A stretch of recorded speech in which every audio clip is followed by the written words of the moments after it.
Good evening, everybody. Welcome to the Nick Harpy stream. Can't see it, but I'm dancing.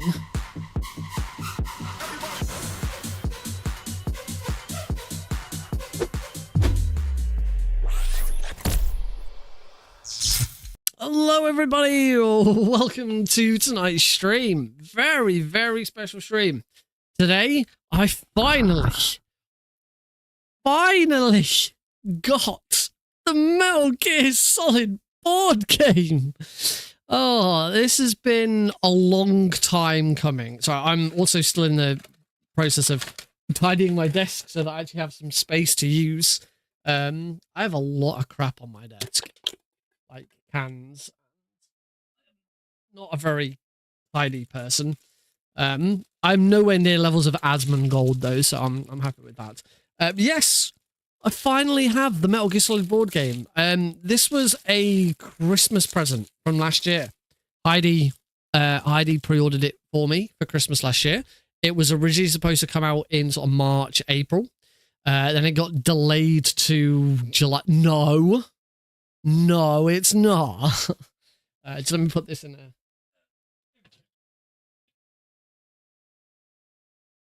As you can see, I still haven't finished sorting this room out. I just haven't really had a lot of chance. So, yeah, this is still pushed out. Painting of stuff still needs to be done. I might get some time tomorrow. I really should. I just couldn't wait till Christmas to open it. No, it was, as I say, it was originally supposed to come out sort of March, April last year. And it got delayed until June, July. Then it got delayed until September, and that was the last we heard anything. We were told it should be out mid-September, and never heard anything else. And then all of a sudden, last week, Heidi, it was a bad speed run. Yes, all of a sudden, last week, Heidi got an email from the company she bought it from to say that, in fact, no, she didn't even get I'm wrong. She didn't even get an email to say. From the company she bought it from. She got an email from Royal Mail to say we have your package from the company that she bought it from, and then it turned up. It turned up on. It was either Friday or Saturday. I think it was Friday. It turned up. So yeah, super excited to finally open this. Now, I haven't done a stream like this in some time. So I'm still kind of working out. I got home. I've been home a little while, but I decided to actually spend some time with my wife for half an hour because we've barely seen each other lately. And then right before the stream started, I needed the lube. So that's why we've started just a little bit late. So we're still sort of working out exactly what to do. I've got my phone connected. There you go. You can see that it's on the camera, connected to Hellfrog. It's connected to my computer. So I'm going to be using that. But also this front cam that I use, I can also very easily I can point it down. I can't quite point it all the way down at my desk, which is what I was hoping for. If I, it does sort of hook. So hopefully I can do something like that and then spin it round. I'll probably, because I'm going to be looking at it this way. So yeah, you're gonna wanna see. Yeah, let me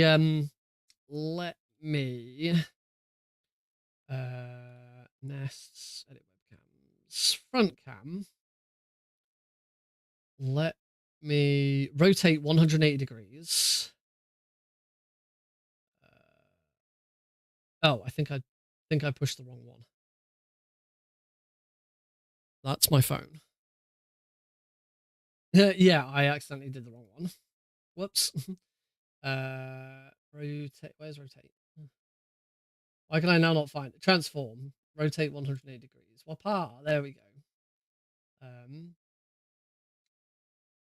So this is what we're looking at. Right. Let's get rid of that though, and rotate this one. Oh, it's locked. That doesn't help. Transform. Rotate 180 degrees. There we go. Cool. What cable management? I do not have cable management. So yeah, I'm hoping we can kind of do it this way. I'm not sure exactly. I have also set this up elsewhere. So if we move on over to this one.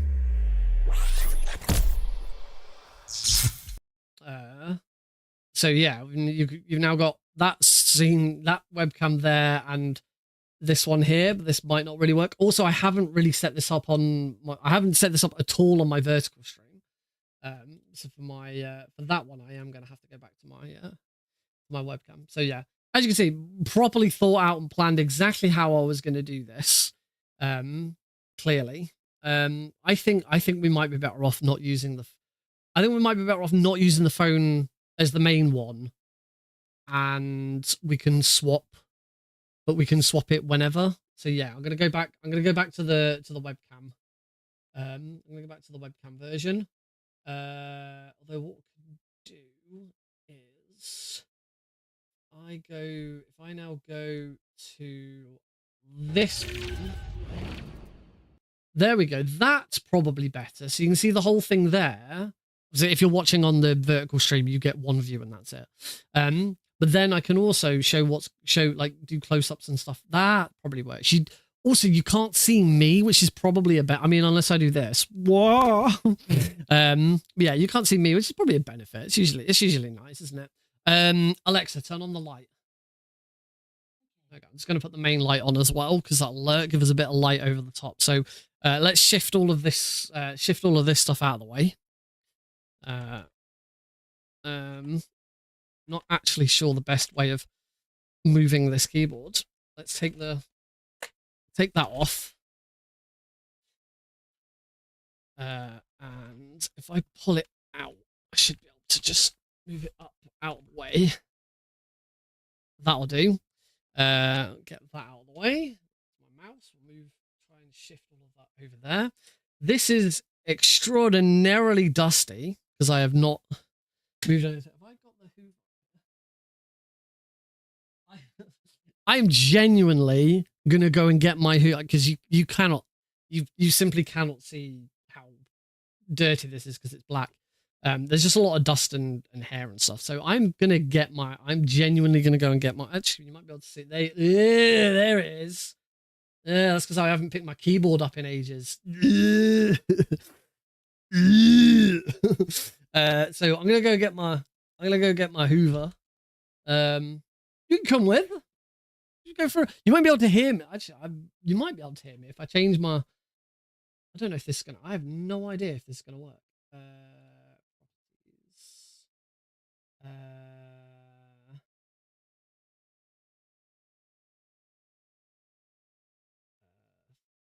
Phone cam properties. I don't actually know if it does audio as well. Capture audio on. It doesn't seem to. Oh, and now my phone's stopped for some reason. my phone, my phone has just decided to stop.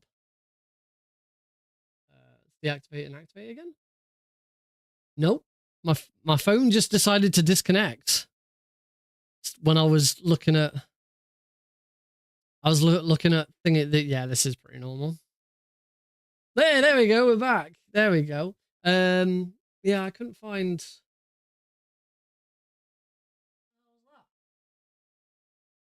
Oh, because I've got an audio. I've got a thing in my audio mixer called LOL. The fuck, the League of Legends client. Why the fuck's that in there? Go away. I never wanted this. Yeah, anyone new in is gonna be like, what the fuck? Yeah, I don't think it doesn't look like I can. It doesn't look like my phone will also capture audio, which is weird. I thought it would, but apparently not. No. Yeah, in that case, I'm not gonna have you follow me. Yeah, that's probably not the best idea.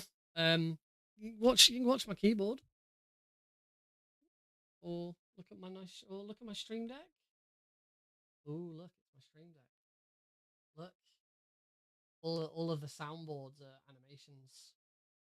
Should we do a quick game of Keratin or? Let's do a quick game of Keratin or Gakko. Which ones are going to be, folks? We're not going to bet. You can just quickly guess. Gecko or Keratin? Which ones are going to be? I'm going to push the button. I'm going to push that button. In 3, 2, 1. Ah, you're all wrong. It was Gecko. Stock it. All right, I will be back in a minute with a Hoover.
I can't find it.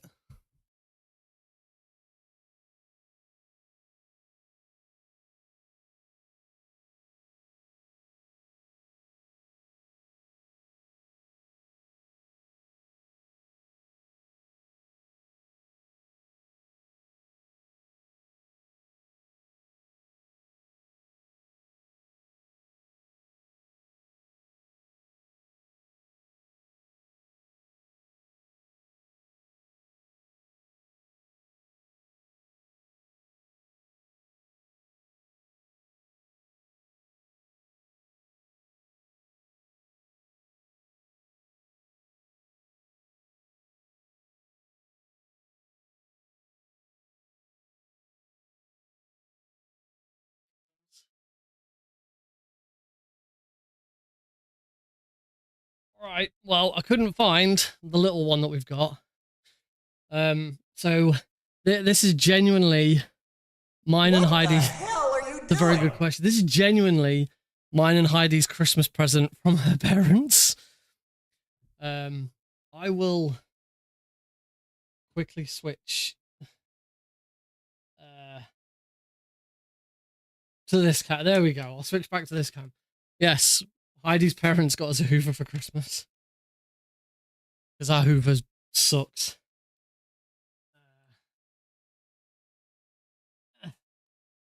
But I also don't have the bits for it, so I've just kind of got to use the end.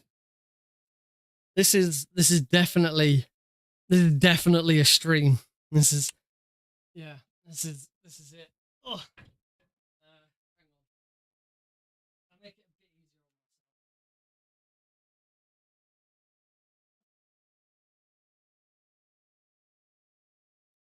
There we go. That's better. Now it's usable. Right, I'm gonna close the door so I don't wake the baby.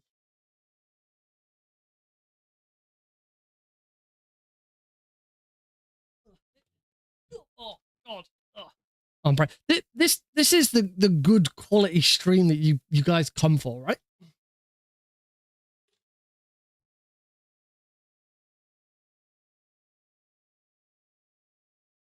Listen to that baby purr.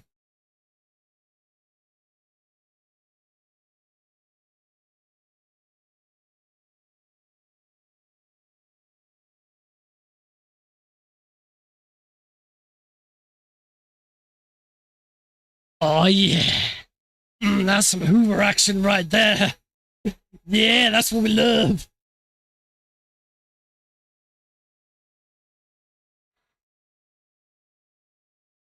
Oh yeah. Oh yeah. Oh, that was good. We'll just clip that.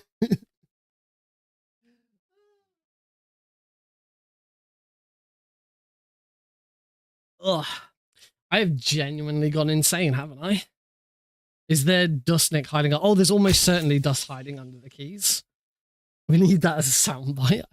I don't actually know how much of the Hoover you can hear. I noticed when I wasn't talking, the mic didn't pick up at all because I have really good sound filters and shit on my thing. Also, I keep pushing buttons. I've got a freaking button switch for this so that we can swap between the two. There we go. Now I can just quickly push the button and swap between the two characters. Look, now you see me. You see the nice, clean, tidy desk. Thank you. This is one I have two really nice Christmas shirts. I have this one and I have a black Coca-Cola one. I'll be wearing the black Coca-Cola one on Thursday anyway because I'll be wearing it for work. Yes, this is my nice my Los Polos Hermanos t-shirt, and that's my nice white Christmas shirt. Merry Christmas, everybody. Anyway, here's the other cam. That t-shirt was his backup Christmas present after the MGS game. Oh my God, that is actually true. I completely forgot that this was my backup Christmas present last year because the Metal Gear Solid game wasn't. Because I'm pretty sure you didn't realize that it was a pre-order for like April, did you? Right, we've got space now. I suppose it's probably. Let's stick the phone camera. Oh, like the phone camera's not really going to look like much until I. Today, up Nick's nose. What will we find? Boogers or Nazi gold? Right, let's bring out the star of the show. Shut up in there, will ya? Here it is. The one and only, actually not one and only, there's two versions of it, Metal Gear Solid board game! What the hell are you doing? It's actually real! It is a thing that exists and I finally have it! So, it is really big. This is, I've only realized this on my way upstairs, current upstairs. This is the first like proper big premium board game I've ever owned. I have board games, but I've got I've got Monopoly and I have the Tomb Raider Angel of Darkness board game. That's not, that's nothing that overly special. I've got the classic Game of Life and Pokemon Master Trainer. Anyone else had Pokemon Master Trainer as a kid? That was my 10th birthday present, I think. 10, 11 or 2. Yeah, I think it was 10th. My 10th birthday present. Pokemon Master Trainer. Yeah, I've got lots of copies of classic board games. Pandemic, Articulate, Trivial Pursuit. I'm trying to think of more like modern board games. Like Pandemic is a good example. I don't own my own copy of Mansions of Madness. I used to do a Mansions of Madness stream, but I've never actually owned my own copy of it. Pokemon Master Trainer is a great game. Absolutely love it. It takes ages, but it's great. But yeah, when it comes to like expensive premium board games, this is actually the first one I've ever owned. So huge thank you to Heidi for getting it for me. I was so hyped when I saw it. I saw the news that it was being released, and it does seem so. It's really nicely presented. I saw the news that it was being released, and I was like, I really wanted it, and I couldn't justify spending the money on it. So when I got a little slip of paper for Christmas that said Metal Gear Solid board game coming soon, I was super excited. You know, I've always regretted there's been one other Metal Gear Solid board game. There was, not long after Metal Gear Solid 4 was released, a limited edition Metal Gear Solid Risk that was released. Oh, Heidi is so much better at Christmas gifts than I am. She's amazing at Christmas gifts for me. She got me a dual disc one year. She got me Cuddly Tibbers from League of Legends, one of my favorites. So many awesome stuff. A Switch for 1 year. Settlers of Catan. We've got a copy of Settlers of Catan. That's another good example of it. It's a modern board game, but it's not like a really big, expensive, fancy board game. It's just a good family board game. Now, so Metal Gear Solid Risk is the other Metal Gear Solid board game that you can get, but it was a limited run. They didn't make that many copies of it. I was always sort of kicking myself that I never tried to get it. This game's actually been in development hell for a few years. There was a previous version of this game was revealed. I think there was a Kickstarter or something for it, but it never took off. It never got made, and it got cancelled. And then like a year or so later, this version came along and they went ahead with it. Now there are two versions of this game. There is the base version, which is what I've got, and there's also the integral version, named after Metal Gear Solid Integral. When Heidi bought it, the website that she got it from did suggest it was going to be the integral version. The integral version was a special limited edition pre-order bonus. It comes with a comic. I think the comic might have been made by Marvel as well.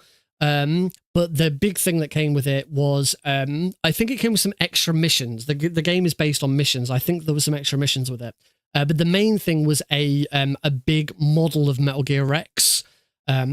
Sadly, when the company then actually received them from the manufacturers, it turned out that it wasn't the integral version. It was only the standard edition. So they sent Heidi an email to say, we are very sorry.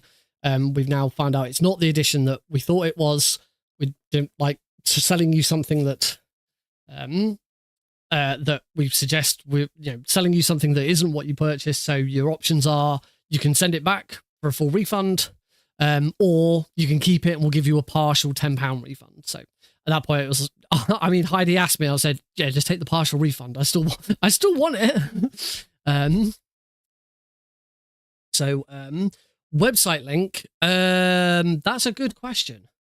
I will try to remember. Heidi, can you remember the name of the website you bought it from? Now, obviously, the website Heidi bought it from is a British website. Loaded Dice. Loaded Dice. Metal Gear Solid. Let's have a look. There we go. I've gone to it and it says this is not the page you're looking for. I get the feeling that it's already. it's already been removed from the website. I get the feeling that's either because it's already sold out, or because they've had the issue with it not being the version they thought, so they've taken the site down to put it back up. I don't know. Yeah. It was very nice of them to recognize that there was an issue and offer the refund. So good.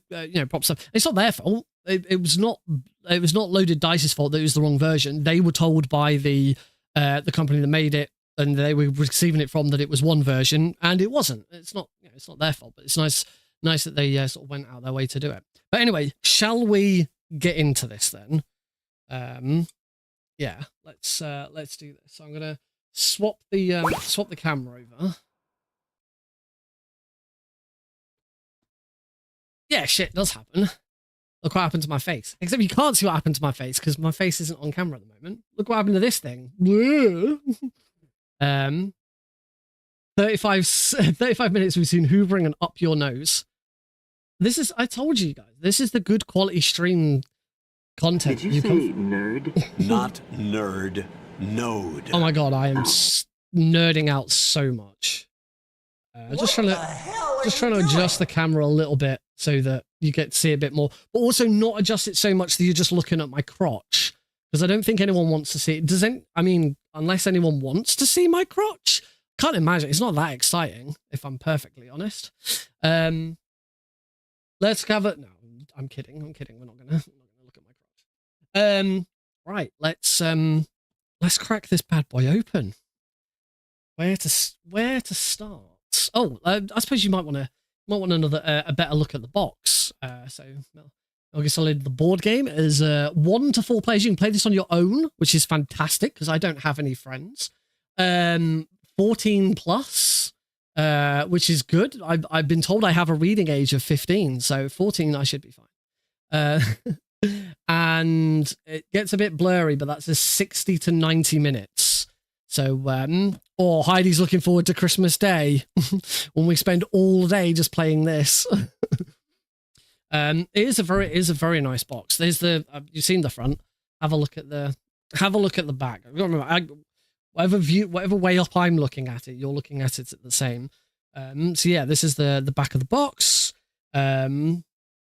Nice. It's got some new artwork. That's a brand new piece of artwork of Meryl, and I believe all of the artwork on the inside is brand new for the game. Obviously, the front of the box, that is reused artwork from Metal Gear Solid. That's Shinzi. Oh, I forget his name. I forget the artist's name. The side of the box, it's all it's only the stuff on the inside that's new. So yeah, let's have a crack at. I'm trying to. I can get into it. I have no idea. I mean, Konami is on the front. It's Konami Digital Entertainment is on the front. It's made by CMON, CMON, Games, which that's that company there. And it's actually said Konami there. Yoji Shinkawa, thank you, Blues. And thank you, Thomas Manville, as well. It is. It's just, it's just a shame that it's not... It's just a shame that it was last Christmas's gift, not this Christmas's gift. To be fair, we've already played with this year's Christmas gift. We got the Hoover out. Hey, I'm getting into it. I'm getting there. I'm getting there slowly. There we go. We got it.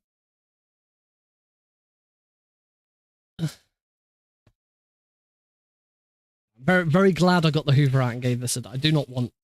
This is easily one of the more expensive and nicest presents that Heidi has got me. I say the most expensive is easily the Switch. Actually, the second most expensive is probably the portal gun, isn't it?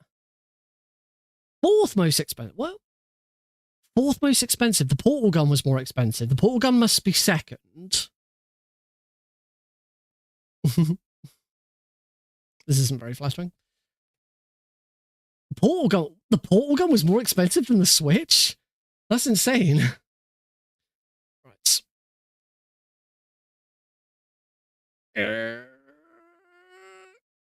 Ugh. Nothing on the Did you say nerd? Not nerd. Node.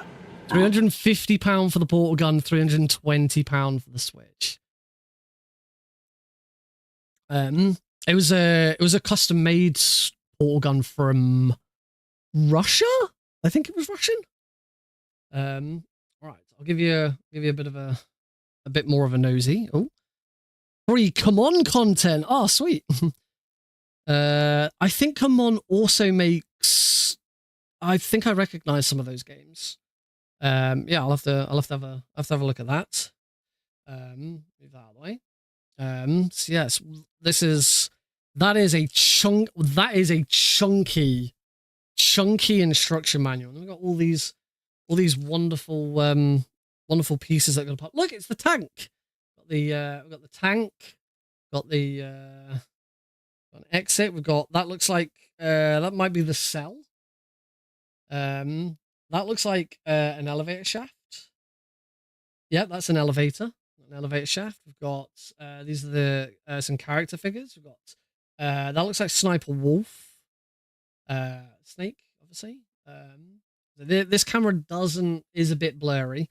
Meryl, Cyborg Ninja. Some those look like C4. I love instructions. Loads more figures. Otacon. Some bigger black and white Cyborg Ninjas, some other stuff, some skulls, and some stars. So we've got a nice big chunky, very big chunky instruction manual. The back of the instruction manual seems to, oh, wait, camera. The back of the instruction manual seems to be it seems to be another. So yeah, it's another mission. So as I say, I believe the way it works. Heidi, that's not true. It was the very last charity stream, 24-hour charity stream I did. We let Heidi play the demo of Metal Gear Solid 1. And in response, I played an hour of the first Monkey Island. All right, so let's. I'm gonna move this out of the way for a second. Let's have a look at what else is. So that's a big board. There's a few boards in here. We've got even more on the back. I'm actually, apologies if this does get my crotch in, but it's quite difficult to hold this up. I'm getting pushed over there, so I'm gonna just tilt that up a bit more. Oh, come on. This is going horribly wrong. Let's try that. That might be a bit. That's not quite right, is it? There we go. That's better. I got a bit more room to play with. Surveillance camera. Yep, there's three surveillance cameras. We've got some. What the dots. hell are you doing? Some 1s, 5s, Otacon, Grey Fox, Otacon, some more symbols and stuff. Some sort of radio wave, exit, guard count, claymore, loads of stuff. But there's lots of different. There's about 3 boards in there full of stuff. But we'll open that soon. Then we've got some maps by the looks of things. So that kind of look. That's the. Oh, it's the dock. That is the dock. That is like a almost perfect recreation of the cargo dock. It even says in the top 1A cargo dock. You got part of the heliport on the other side. That's pretty cool. Got part of the heliport there. What else we got? Oh wow, there's loads of the blast furnace. These are really cool. One thing that I'm sure there'll be someone else on the internet who does this, but if I can't find anyone who does it first, I'm very tempted to take this to work. I don't know how I'd get it there. But at work, we have decent scanners, and I'd scan all of these and build it in Tabletop Simulator. I'd love to do that. I don't know if I have the capability of doing it. So that's the other part. That's the other side of the heliport. We can put the two bits of the heliport together. You got the truck in the middle. That layout of the heliport's a little bit different. That's not quite the same. But that's cool. Then that's Ottocon's lab, where we fight the cyborg ninja. That's pretty much a one-to-one creation, recreation.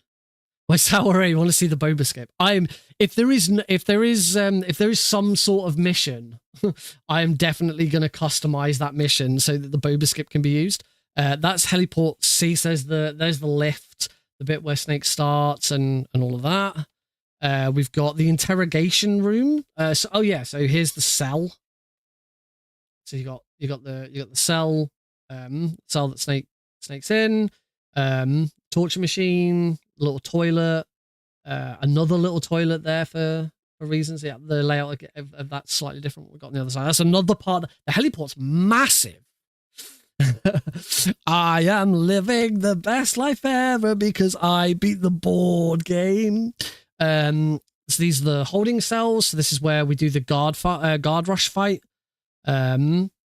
So yeah, you've got so that's the DARPA chief cell, Meryl's cell, toilet, little computer space. That's vent glitch happens over here. I'm assuming that's an elevator rather than a ladder. You have to roll for a good rat in the Rex hangar. I hope so. That looks like, I'm going to say that's the no, that's not the armory. That's the prison cells. So this is a brand new area. Prison cells. That is definitely not an area that appears in the original game. So that's cool. We've got a new area. This is the armory. It's got the armory. A little bit of a different layout for the armory. Yeah, that's cool. On the other side, we've got Sniper Wolf. Sniper Wolf's loads of trees for Sniper Wolf to hide behind. We've got Snowfield A. This is where we fight the tank, I think. Because the previous one specifically said Sniper Wolf and not Snowfield. Snowfield A. And on the back, that is Warehouse A. So that's where we'd fight Raven. Part of Raven's arena. Snowfield B, so big snowfields to fight the tank on, and then Warehouse B, so it's the other side of it. So put the two bits of the warehouse together. Yeah, that's pretty straightforward. I suppose I'll flip these over and we can see. I was going to say I think there's not two more spaces of that. So that's I have no idea how the game works yet. We'll have a look at that. Nuke building B1. So that is, let me turn it that way, I think. So that is the computer room in Nuke building B1. It's like the Nikita, the layout's a little different. No, actually, I think it would be that. So the Nikita would be in here. Cardboard box would be in here. It's a little, the layout's a little different. Metal Gear Platform A. That's obviously where we'd fight Metal Gear. Ooh, careful. Bash it into my monitor. This does look like a blast. Nuke building B2. This is getting down towards this is where we're coming from the lifts. Fire the Nikita down there. All the little rooms. That's the switchboard for where we blow that up with the Nikita. And also that's through there. Oh, you can't actually see where I'm pointing through there as well. We'll go into fight the ninja. So that's the Metal Gear platform all together. That looks cool. Nuke Building L1, level 1. That looks like it's also in 2 pieces. I wonder if the other piece of that is under here. No. So yeah, tell that. Sorry, it's not quite used to using this. Oh, underground base. Yeah, on top of Metal Gear. That's where the command room is. That's where we kick the shit out of that guard every single time we go down it. Commander's room, Mantis's boss fight. Pretty cool. And on the back, this is security. This looks like another new addition. I don't really recognize anything that could be. So yeah, that's that. The little Metal Gear Rex, as I said, sadly, this is not the integral version, so there is no big Rex model, which is a bit of a shame. But that is that's Metal Gear. That's that's little Metal Gear Rex. Comms tower roof. We do get the comms tower roof. What's on the other side? Nuke building truck. Okay, so the nuke building level 1. There's just a little bit more extended on there. Ocelot stage. And that says when shooting through the yellow dashed lines, deal 1 damage to Baker per alert rolled. On the other side, we've got VR01. Oh, sweet. A VR mission as well. That's pretty cool. Helicopter. Good. Yeah. Helicopter gunship, the Hind E. And on the back, VR2. And we've got some character cards. So you can, I believe you can play as, it's up to 4 players, and you can play as Otacon, Snake, Meryl, and the Cyborg Ninja. So we have a character card for Otacon. Try and hold those a bit closer. I suppose I could also, could now try and introduce my phone. Introduce my phone to. So yeah, as I said before, this is all brand new artwork for this as well. So we've got Otacons, and that gives us all of his detail. The Cyborg Ninja, and Cyborg Ninja's details. Meryl, this is some really nice artwork. It's really, really well designed. Sorry, if you're watching on the vertical stream, all you can see is me bloody holding my phone in front of it. Snake is Snake's new design for the game. This looks really cool. And then we got bosses. Ocelot. Some more stuff on the other back. Revolver Ocelot. Rex. How Metal Gear Rex would work. Oh yeah, there's a little side of the box. Mantis. Liquid Snake. Pretty cool.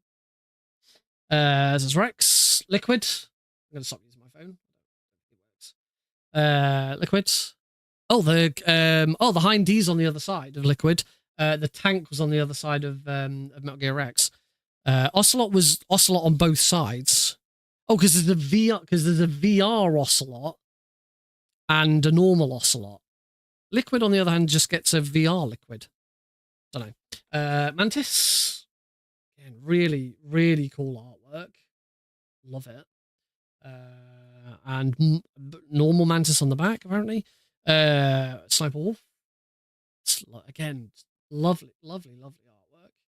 And normal Wolf on the back as well. VR Vulcan Raven. And presumably normal Vulcan Raven.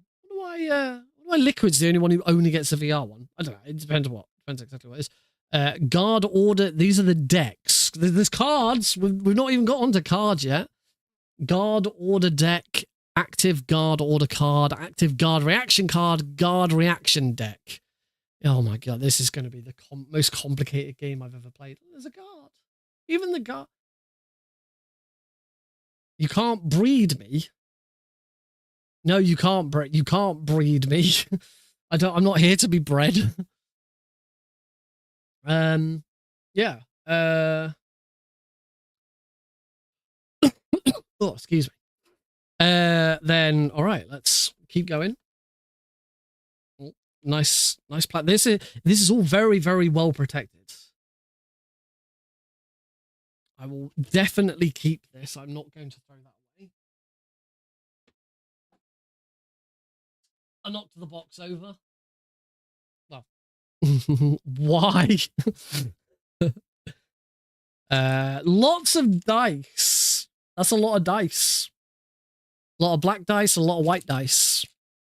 Oh, and there's a little red. Oh, there's a little red dice in there as well. Can you? I don't know. Can you see? There it is. There's a little red dice. A little red dice as well. Yeah, they're not circles as well. They're little hexagons.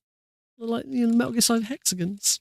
The attention to detail is great. And then we've got the figures. We'll go on to the figures last. So we've got guard reaction deck. A light assault rifle. That's the FAMAS. I'm going to assume because it's called light assault rifle, they've gone down the same route that they did with the later games. So particularly Metal Gear Solid 5, where they stopped using the names of real weapons. So yeah, that's the FAMAS. They've called it light assault rifle, presumably because they're not using the names of real weapons. Equipment deck. Ocelot reloads, presumably some sort of boss encounter stuff. We've got a little. Oh, it's the little memory card. There's the memory box. It looks like a Metal Gear. It looks like a PlayStation 1 memory card. That's awesome. That's really cool. I think it's just an empty box. But I'm going to assume that you put cards. Oh, in fact, I wonder. It might be a game mechanic, but I wonder if, because it's a very long game, whether this is to put the cards you've currently got out so that you can put the game away and come back to it at a later session.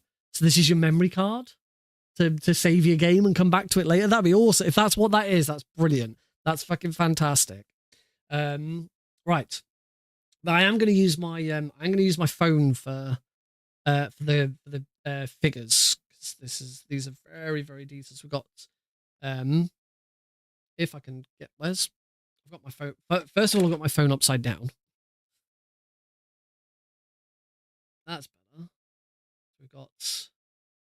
I will try and hold it. I realize the vertical stream doesn't have my phone. A little guard.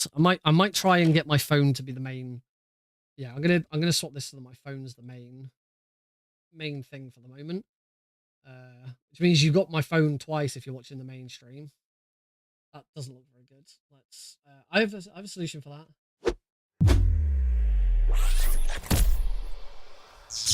There we go. That's better. Right. So now we can look at these figures. It's got a guard. The only thing is it obviously doesn't focus very well. Oh, that's reasonably well focused. The lights in the background. Yeah, it's the keyboard that's causing the problem there, isn't it? It doesn't know what to focus on. Let me try. Oh my god, there's so much stuff. Let me try just putting. Oh god, you can't see anything now.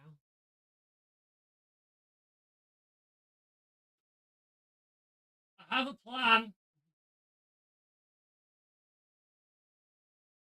There we go. Just there we go. Right.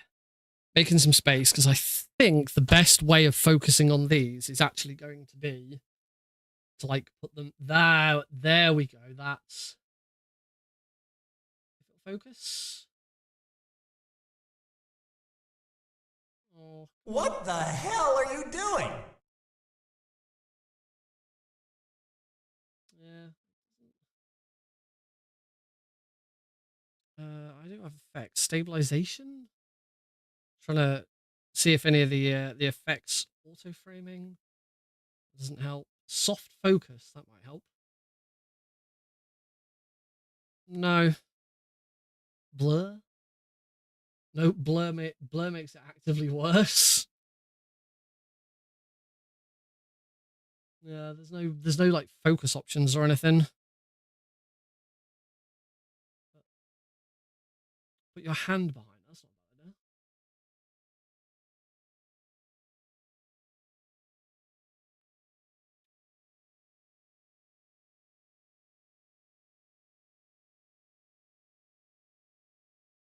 It does now. It's just focusing on my thumb. Very strange that it just does not want to focus. Oh, that's. Oh, that. There we go.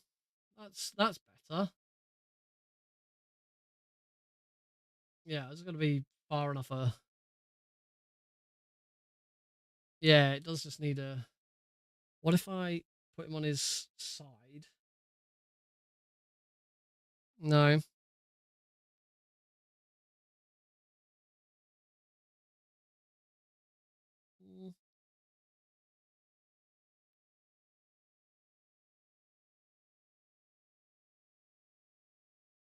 That's the only thing with the phone with the this is so my phone's just connected to my PC through Windows. It doesn't really work very well.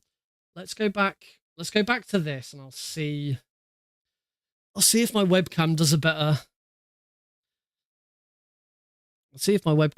job of. Oh. Yeah, actually that already does a much better job. It's just a bit awkward trying to figure it out. But yes, we've got a guard.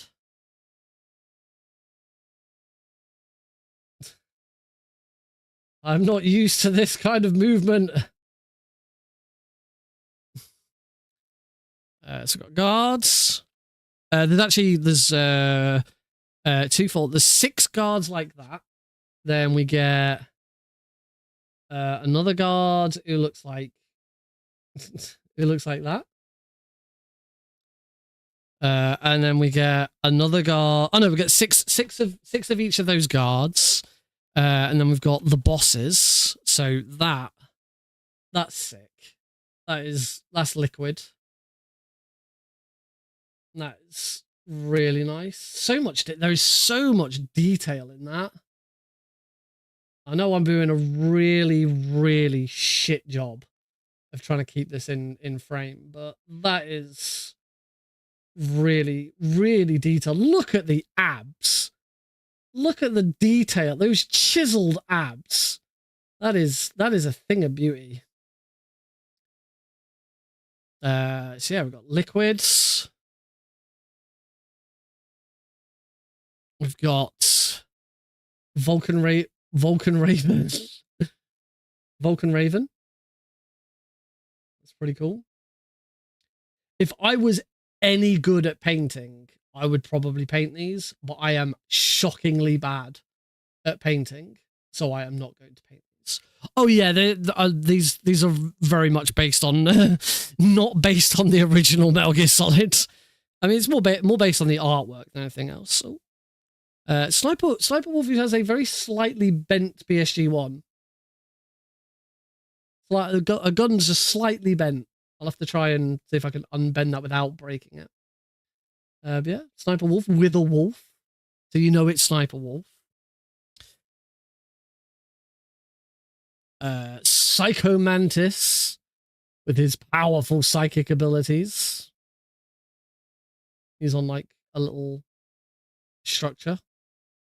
Pretty cool. This way.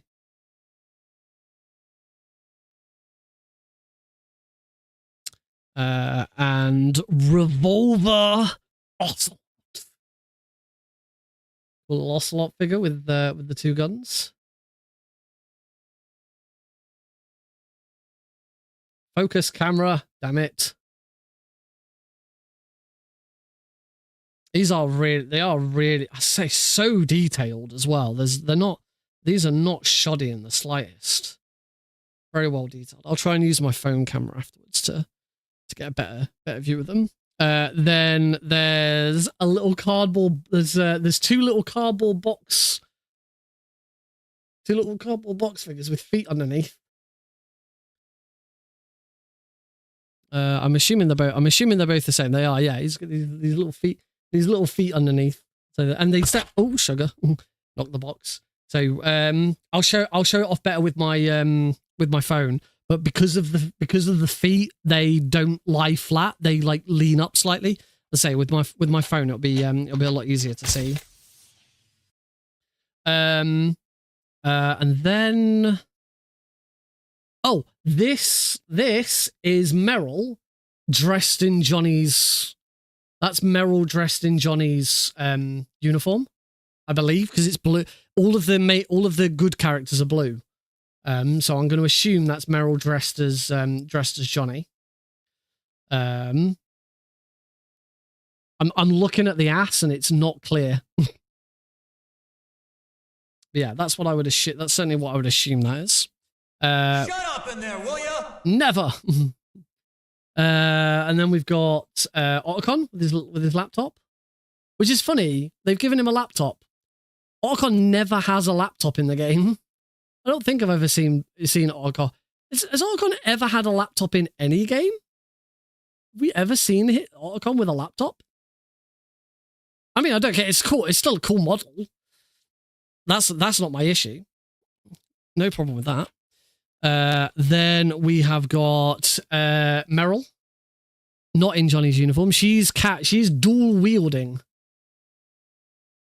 It does make sense for him to hold a computer. Actually, I think when Peter Stillman in MGS2 is talking about Otacon being with them on the helicopter, there's an image of him getting off, and I think he might have a laptop on him in there. So yes, come on, camera, focus, damn it. So Meryl here is dual wielding. Oh my, there we go. Is dual wielding a Desert Eagle and a FAMAS. Pretty badass. Then we have, clearly there is going to be some sort of game mechanic around the fact that the Cyborg Ninja is grey. He's not blue like the others. So he is a playable character, but clearly he is, there's a moral area. That's really cool. Look at that sword. That sword is massive. Sorry, I'm doing a really bad job of trying to. That's better. Look at that. Again, look at the detail on his exoskeleton. I know it's. Oh, there we go. Focus. Oh, that's a nice focus. Look at the detail on his exoskeleton.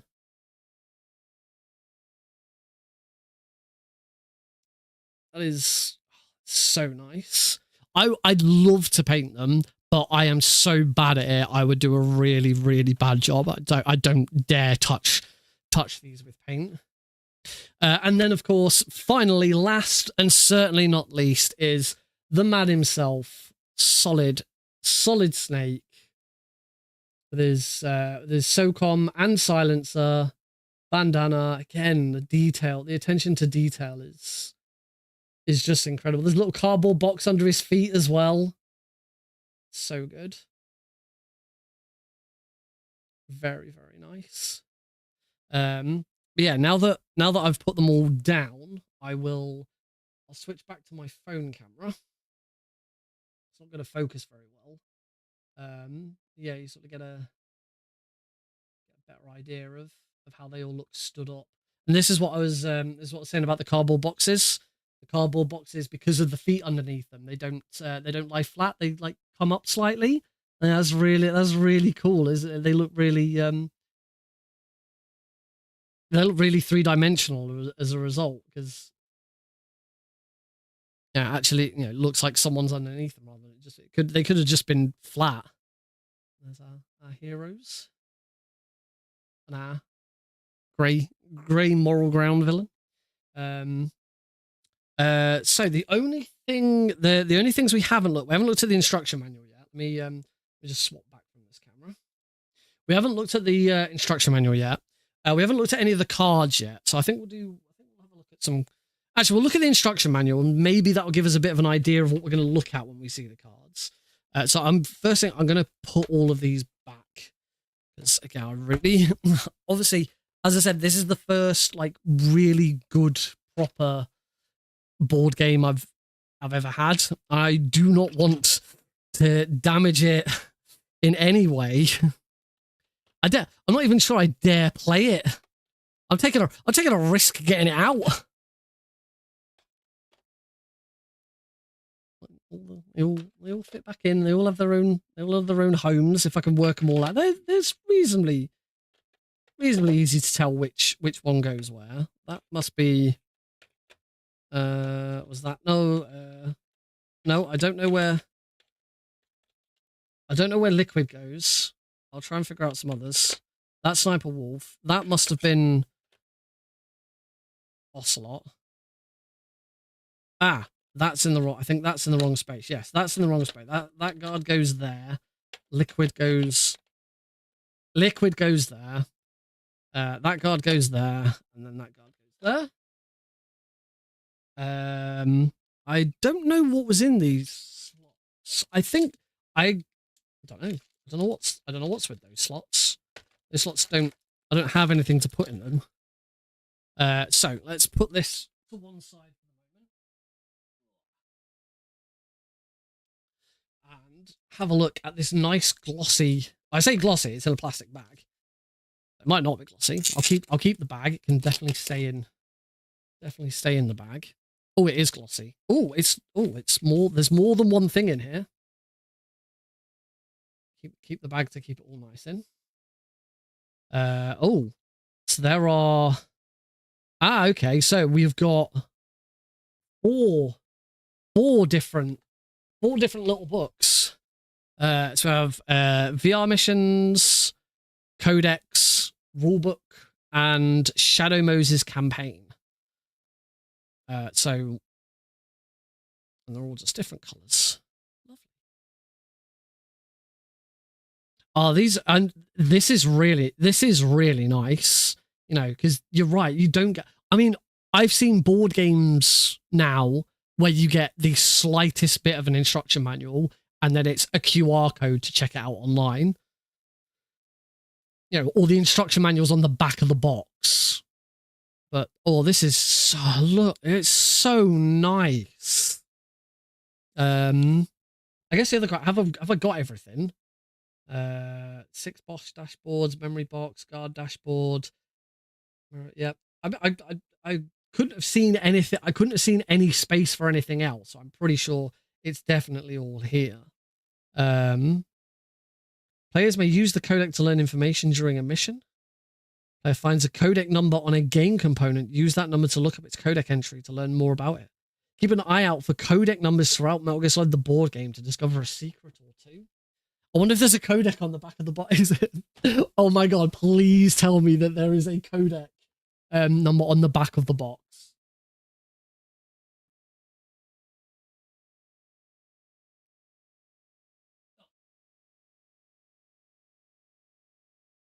This is going to be a bit tricky because all of the models are in here.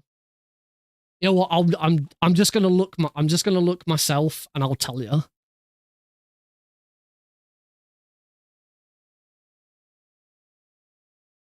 I don't see a codec on the back of the box. However, in the very bottom right of the box, I should be able to use my phone. I'm just trying to hold it because obviously all the bits are in it. So let me just switch back to my phone. So down here, just below, you won't be able to see it because it's blurred. It's not going to focus. You can see that there is a bit of text underneath the barcode. This bit of text here that reads unlock equipment card 31. So my guess is that at some point somewhere in the game it's going to say, look, the codec is on the back of the box. And that's what that unlocks that. There's definitely going to be something around that. But anyway, this the rule book. Oh wow, there's so many pop out cards. That's node tokens 50. Oh, apparently the dice, the white dice have got little alert symbols on them. I didn't see that. Oh yes, and they do. The white dice, the one is an alert symbol. Oh, they're cool. It's not the same on the black dice, just the white dice. That's really cool. Player count character selection. Oh, I don't know if that's for every single mission, but it looks like if you're playing one player, you have to play as Snake. This is what this says here. Let me go back to the one where we've got both cameras. There we go. So we can at least sort of do a bit of a. There's a bit here that seems to suggest. I don't know if this is just for this an example mission. Yeah, it says in this example, a 1-player game must be played with Snake, and a 2-player game both Snake and Meryl must be used. So yeah, it seems that, but the way it says in this example suggests that that's going to be per mission. It's like there might be a mission where you play as Snake and the ninja, or whatever. Yeah, there's stage set. I suppose is there an overview bit? I'll read the introduction because that might at least give us an idea of what's going on. Welcome to Metal Gear Solid, the board game. We recommend starting with the first 2 stages of the Shadow Moses campaign to learn the basics of the game without reading this rulebook. While only Snake can be chosen for those stages, multiple players may control him together to learn the basics before playing more complex missions with multiple characters. Return here after the first 2 stages for more in-depth rule explanations and game examples. Okay, so we even get a tutorial. That's pretty cool. Oh, in that we'll quickly flick through the book just to sort of have a look at some of the beautiful artwork that's in here. Oh man, this is gonna confuse the hell out of Heidi. One year I bought Heidi the Portal board game. We've only ever played it once. Heidi did not understand. It's like a really it's a bit like chess, but sort of a bit weirder. Cameras. Oh, look at that. That's very complicated. Rules summary. Player phase, enemy phase. So you can perform. It looks like it's sort of pretty standard. I've got a week to learn all of this. It does kind of look like it's going to be a sort of pretty standard. You take a turn, the enemy takes a turn. You can attack and do stuff. I mean, I imagine this is going to feel a little bit like Metal Gear Acid. So that's the rule book. We've got the codex. Oh wow, look at these. So yeah, this is at any point if it says call this number, we come into here and read the bit of information about what's going on and what to do.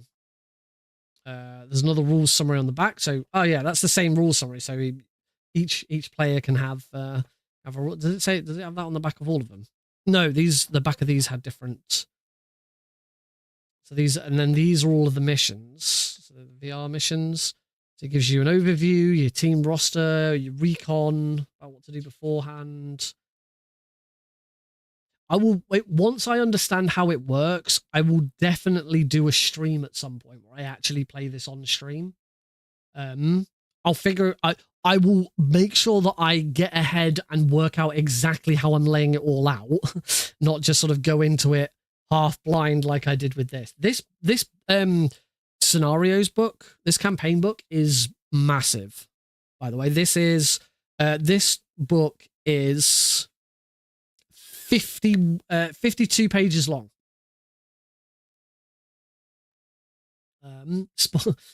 Spoiler alert, there's a conversation at the end. Yeah, stage 1. So yeah, this is sort of teaching you how to play the game as you get started. Attacking guards, spawning guards, spawn guard facing, guard action, tokens. Cool katana there. Stage 2, so play as Snake.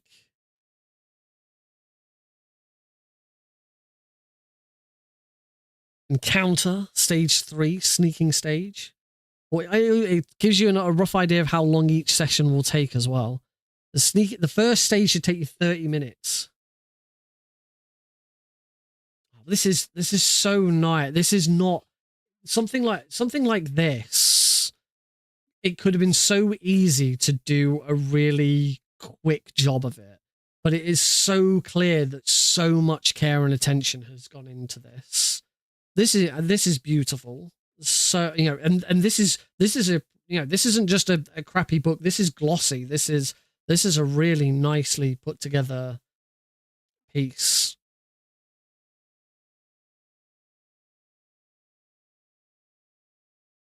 Breakout. It's got loads of dialogue in it as well, and explains who's talking and what's going on. Stage 9, you play as Otacon and the Cyborg Ninja, so that's breaking Snake out of prison. So yeah, it's not just Snake and Meryl the whole time.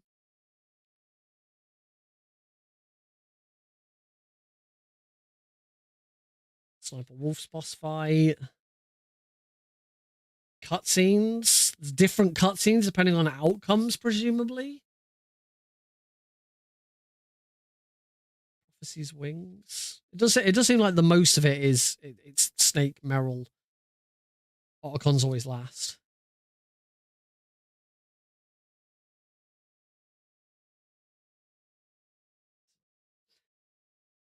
I'd love to. I think I can work it out so that we can so that I can do a playthrough on stream. Not obviously not today, because I need to understand how it works and free digital content, understand how it all works and figure out how I'm going to set the stream. I mean, this is a good start, but this still isn't enough space. I mean, as I said, if I could get this to my work where we have a decent scanner, I'd be very tempted to try and scan a lot of this in and try and build it in Tabletop Simulator. And we've got the VR missions as well. So there's 1, 2, 3, 4, 5, 6 VR missions as well. So there's plenty of stuff to get going with. I mean, these VR missions, there's 6 of these, and the first one says 60 to 90 minutes. 60 to 90 minutes, 60 to 90. They're all 60 to 90 minutes. So if you're suggesting, the last one is 75 to 120 minutes. If you're suggesting that every mission, on average, a mission might take an hour if you go across all of them, that's 6 hours of gameplay just in the VR missions. Get ready for Nick's Metal Gear board games any % speedrun. I do want to. If there was a way of speedrunning this, I absolutely would do it. I say this wouldn't be my first foray into streaming board games. For those who don't know, before I really heavily got into speedrunning, I did a series called the Mansions of Madness stream experience. This is a Lovecraftian board game called Mansions of Madness. It's kind of like a light. Oh, hello, Eli. It's kind of like a light RPG. But the way the game works is that you use an app either on a tablet or on your computer or on a phone. You can get the app on Steam. That controls the game and tells you where to place things and what monsters are doing, and when you interact with stuff, what's said. And that's in the second edition. In the first edition of the game, it just came with a big lore book, and one person would have to read it out. So that's what I did with the second edition and the app. I would invite a bunch of players, a bunch of people to join in a game. We play it on Tabletop Simulator because all of the assets are available on Tabletop Simulator. I actually tidied up the Tabletop Simulator version, made it work really nicely. I still have that saved version somewhere. And I would control the tablet. I'd control the app. I wouldn't show the players and the audience the app, but I would control it. I'd read it out, and I put on a persona, and the players would try and play through. I'd show the app on stream if there was a puzzle, because sometimes you have to go onto the app to complete puzzles. But that was a really cool experience. It took a lot of time. That's a good 3-4 hour stream, and I know Heidi joined in once. And Heidi was incredibly bored because it's just not Heidi's cup of tea. I loved it. I did play one myself. One of my players, a guy called Dome Acolyte, there's the Mansions of Madness app. There's a custom. Hey, that's probably a good idea actually. There's a custom version of that app where you can make your own campaign. So they started building their own campaigns and doing their own similar stream. I joined in for a charity stream at some point. Yeah, that is the Metal Gear Solid board game. As I say, it's all kind of strewn all over the floor now, along with other bits and pieces. Oh, actually, there is still something we haven't looked at yet. So I will I'm gonna put these. I'm gonna now switch the camera back so that you can see what I'm. Oh, hang on. That's because I need to turn the phone. No, not the phone one. Oh yeah, that's because I'm doing it. So we'll pop these back in the nice plastic sleeve.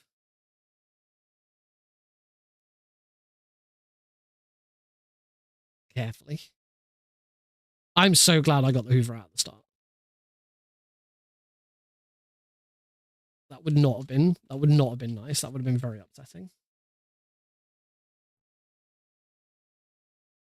Let's say this is, oh dear. Oh. No, the plastic.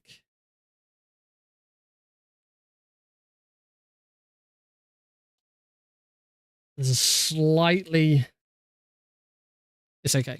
It's got a slight sticky bit on the plastic so that it sticks down. Oh, why? Thank you. I have quite womanly hands. I have very, very long, thin hands. Like Heidi's wedding ring is massive compared to mine. I mean, mine's chunky and hers is thin. But when it comes to the actual ring size, hers is massive compared to mine. I can't remember what mine is. I think mine's like a P. Something like, I don't know what. I can't remember ring sizes. But yes, I do have quite dainty long. I have perfect hands for playing piano, and I can't.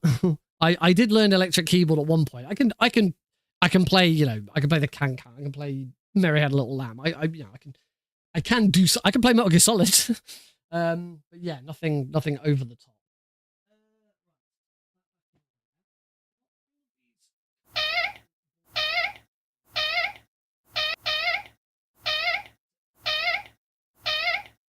I need to spend some proper time tidying all of that away so that it's in properly. We didn't look at the rest of these pieces. Oh, that's what the other holes in the box will be for. Because obviously I'm going to eventually pop all of these out. I'm not going to pop them all out straight away. I'll pop them out as and when I need them. Yeah, so these are obviously all the different playing pieces.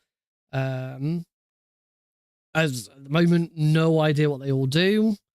Got some elevator shafts. Place Otacon here. Character spaces. We've got question marks, cameras. There's the camera. Also these extra little rooms. So the big room boards that we've seen aren't it. I've got no idea what that is. That looks funky. Ammo and stuff. And we got that's the third board. The tank. More little rooms. Interact to place this elevator. Place the elevator on this tile. RPG. The rope. There's the rope. We're not going to need that. I will figure it. I mean, if I wonder if there'd be a way eventually once we're done to start making custom campaigns. I would definitely build a custom campaign around the boba skip. That would be pretty cool. And who knows? That if this is really successful, it makes the companies a lot of money. Who knows? They might do expansions. I mean, if you were gonna expand, if you were going to reuse all of this kit, I mean, you could easily reuse all of this kit and just in the expansion you have some Raiden cards and other bits. You know, you could easily. I can definitely see this being rather than a sequel being made, an expansion being made to do Metal Gear Solid 2, or you could do. You got a lot of assets that would work for Ghost Babel, already. I don't know. There's lots of different options. Right, now I have the task of putting all of this back in the box. Well, I hope you've enjoyed this. I hope you've enjoyed this look at the Metal Gear Solid board game. Say it's incredible that it's taken so long for it to finally turn up. But I'm really pleased. This is a very nice. I say this is definitely the most premium board game I've ever owned. You know, I said earlier that I bought Heidi the Portal board game. I have the Tomb Raider Angel of Darkness board game, but the Portal one's very, very nice, but it's not this sort of prestigious. You know, it's not. This is on the level of, you know, really intense RPG board games type of things. I don't own anything anywhere near this level until now. Trying to get the dice to go down. Maybe the dice shouldn't go in there. Maybe the dice go somewhere else. So let's put the character board. I'm trying to remember roughly how this went together. The character board's there. Then put the smaller boards on top. Then the bigger boards over the top of all of that. No, the dice are going to have to go like, there we go. The dice will go there. That works. Then those, obviously it'll all fit better in the box once a lot of this has been punched out. And then the instruction manual on top. Got the little slip from Come On there. So I think I recognise that game is Sheriff of Nottingham. I know that. That is some sort of Marvel Zombies game. That is some other Marvel's game. And I don't know what that is, but there's a free Come On content. I'll have to check that out.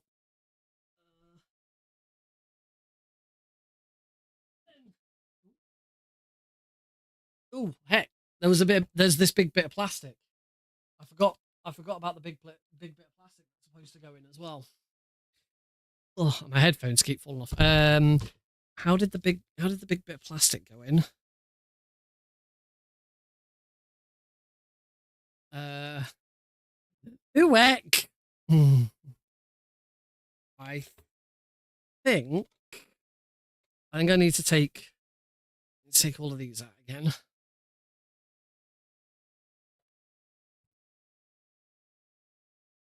I think that the dice were underneath the plastic. Let's try this. I think it was like that because the cards. Oh, that's a good idea. That seems to work. That looks correct. So then these cards would have gone. Yes, those cards fit into that space there. They fit in very nicely. Yeah, that must be it. And then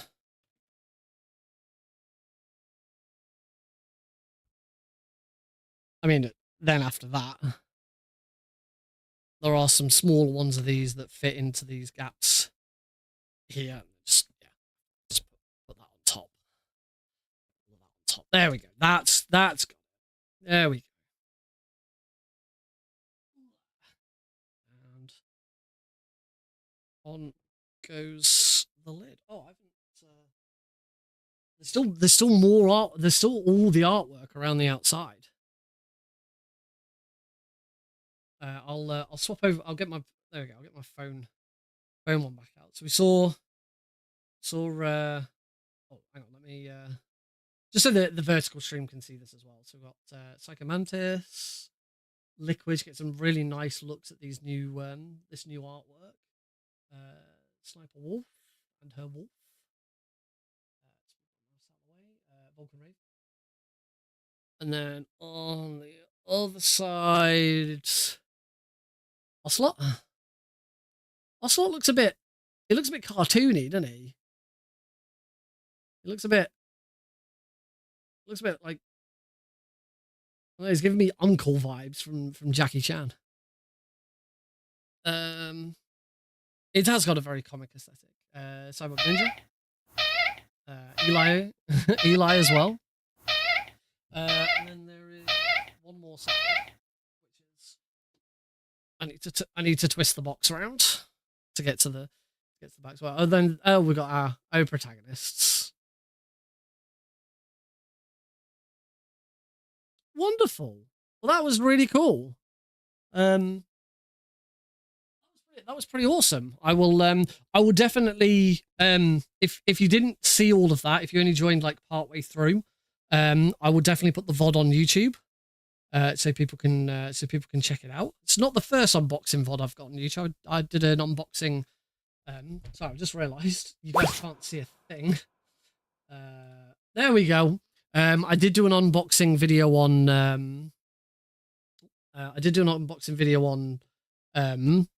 The Unmetal collector's edition one. So, but yes, I'll put the VOD on YouTube. So if you have been watching the VOD, thank you very much for watching. I hope you've enjoyed it. I can't promise there'll be more content around this game in the future, but hopefully there will be. So yeah, thank you very much for watching the VOD. Yeah, I hope you enjoyed that. If anyone, obviously if you have any questions, if you want me to take photos of anything, I'm more than happy to help out where I can. Stick that back over there and sort of try and reset my desk is now nice and clear. There's OBS. You get to see what I see. My lovely. There's Hellfrog. Very Starfieldy. Heidi's computer.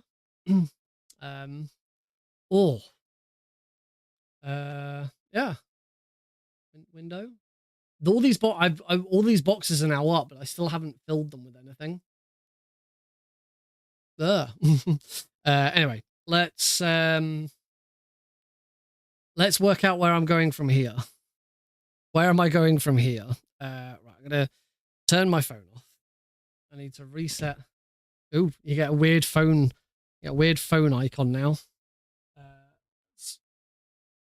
That bit back for that. Sorry, Meryl asked, how are you feeling after Pride? Happy with your run? The run was okay. The Boba skip was first try, which was fantastic. But weapon glitch was a struggle. I struggled in the blast furnace, which seems to be a problem for me when I do marathon runs. The previous marathon run I did of that, I completely screwed up the blast furnace in there as well. But eventually got that. I was only about 30 seconds behind PB, but that's because I still haven't had a PB that, where nothing has gone wrong yet. I still haven't had a deathless run. So yeah, there's but it was a good run. I enjoyed it. I always enjoy marathon runs. I love doing marathon runs. I love helping out with marathons. I've already got my first marathon queued up for 2025, which is exciting. I can't give any I don't know if I can give any details about it, because it's not a public thing. I was sent a private invitation to join in with a marathon. So as I'm not, it's not something big. It's not like GDQ or something like that. It's a small personal thing for helping people out. But as I say, the information, I don't know if information about it is public yet. All I will say, I won't even say the date. But I can say that I was invited on the proviso that I run Metal Gear Solid 3 European Extreme. So yes, that will be at the moment, as I say, until I'm in a Discord server once I know more and I can share more, I will share more. But I don't know. I don't actually know what's going on with it yet. They're still sort of getting people. They're still inviting people in and working it out. What I can tell you is it is a case where it's this is going to be a charity stream to help someone. To help someone out. You may remember that I did some volunteering for Alice in Wonderland. I think that was the name of the. I'm still in the Discord server for that one actually. Running through Wonderland a little while ago. I didn't run for it. I just did. Yeah, like I'd be invited to Lime's Aid. Yeah, so I did some behind the scenes stuff for Alice in Wonderland. Running through Wonderland. So it's sort of similar thing to that. So it's really, and I've always said, if you want me to participate in something, whether it's volunteering, whether it's running, I'm an absolute freaking sucker for people coming to me directly and asking me. If you come to me with a DM and ask me, you know, I will almost certainly go, yes, I'll do it. Because as I say, I'm a sucker for people coming to me directly and saying, "Oh, Nick, can you help us with this?" Because I love helping. I love to be helpful. And it's a good reason to crack out Metal Gear Solid 3 again. Not that I really need an excuse for it and crack it out right now. Let's do. No, we're not going to do it. So I am planning on doing some more Metal Gear Solid 1 Big Boss attempts for the rest of the stream, I think. I do have another marathon. I have 2 marathons this week. We got really really longathon this Thursday, so there won't be a normal stream this Thursday. My really really longathon run starts at about 10 o'clock. So it's about two hours into what my normal Thursday stream would be. So I thought there's not really much point in streaming before that. But that's where I'm going to be running Metal Gear Solid Trilogy, Master Collection Trilogy for really really longathon. I'm going to have Blues for the Red Sun and Metal Glen Solid on comms. For that, was also going to have OG Happy Dude, but unfortunately he's been called into work, so he's had to pull out. But that's going to be really good. It's the longest marathon run I've ever done. And it's going to be, and it's for the first, not only is it the first multiple Metal Gear run that I'll have done for a marathon, it's actually the first time, I've ever done Metal Gear Solid 2 in a marathon setting. I once took part in a Metal Gear Solid 2 tournament for Metal Gear speedrunners. I've never actually showcased Metal Gear Solid 2 at a marathon before. I've done commentary. Earlier this year, I commentated a couple of Caro's Metal Gear Solid 2 runs. I did it. I did a tournament for Metal Gear speedrunners, but not I mean, and I've done little races on my own stream and other places, but not in a marathon setting. I've done races where I've raced Twin Snakes in a marathon setting, both against someone else playing Twin Snakes and against someone else playing Metal Gear Solid 1. We did the remake, the original versus remake race, but I've never showcased Metal Gear Solid 2 for a marathon. I mean, for good reason. If anyone's watched any of my practice streams, you'll know that out of all of the Metal Gear games, MGS2's my worst. I am shit at MGS2. Yeah, it'll be fun. So I'm looking forward to that. But then the other one this Saturday, I am running my own Metal Gear Solid Pentology speedrun. I've been talking about this speedrun since August. That's when we first started organizing this speedrun. August. I have now put out the. I'm gonna get this up on the stream. I've now put out the incentive lists for this event. So if you are interested, I'm gonna open this up in. So I'm gonna put this on the stream, nice and big. Go over to my desktop view. So here is the donation incentive list for Saturday. So the run is due to start at 7 p.m. 7 p.m. GMT, which is 2 p.m. EST.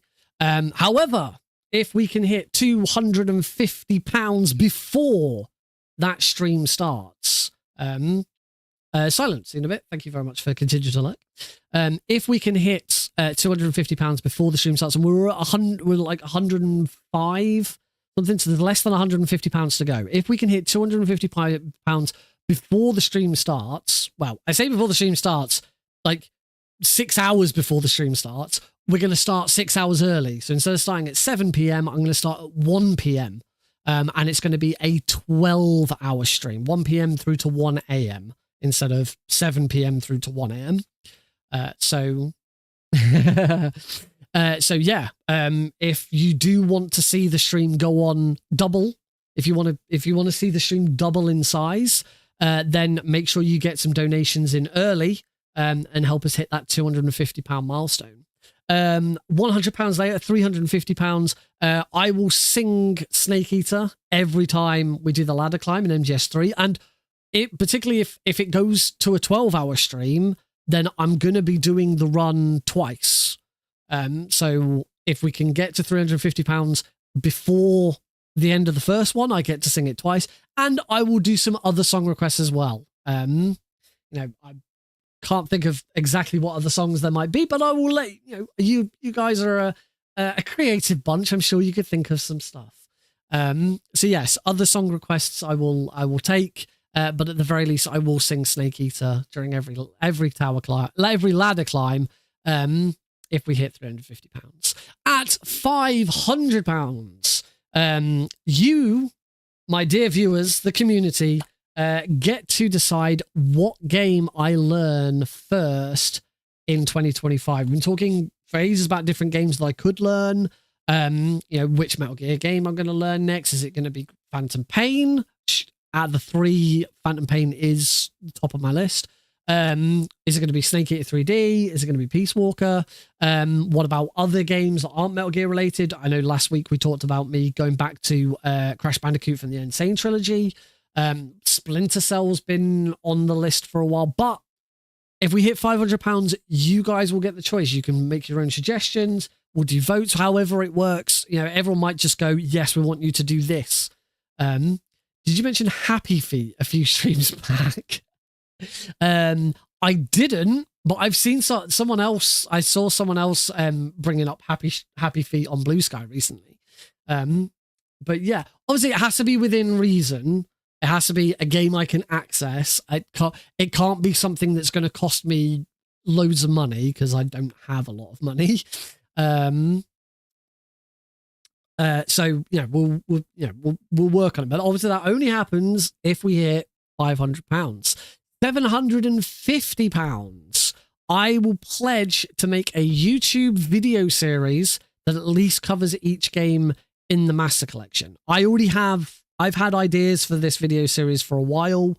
It would be speedrun related, and at the very least with this goal, I would make 5 videos. So it's not just going to be a speedrun. It will be a properly made and edited YouTube video for each game in the Master Collection, on this idea that I've had but just never put into practice because I haven't had time. But I pledge that I will do it, get it uploaded to YouTube, if we hit £750. You folks will be able to push me on that. You'll be like, Nick, where's the next episode?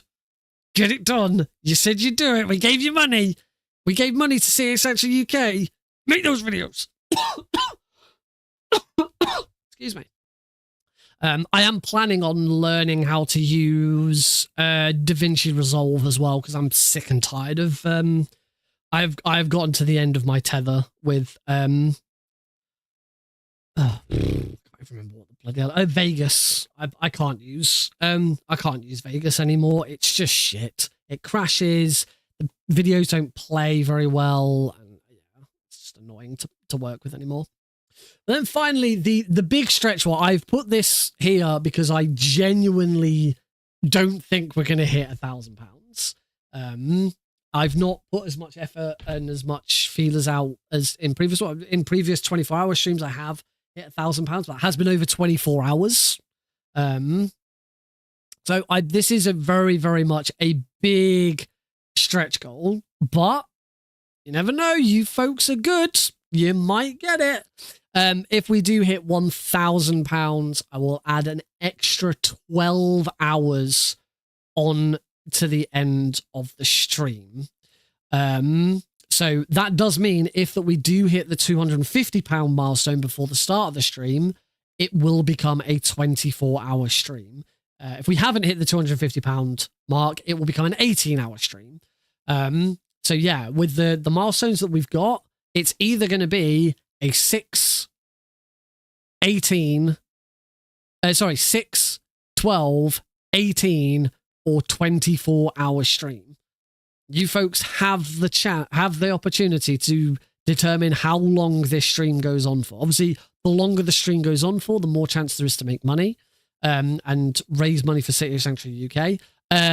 During the original time slot of 7 p.m. to 1 a.m., I will be on the front page of speedrun.com at some point. I haven't been told exactly what time slot I've got, but I have been told that I will have coverage on speedrun.com.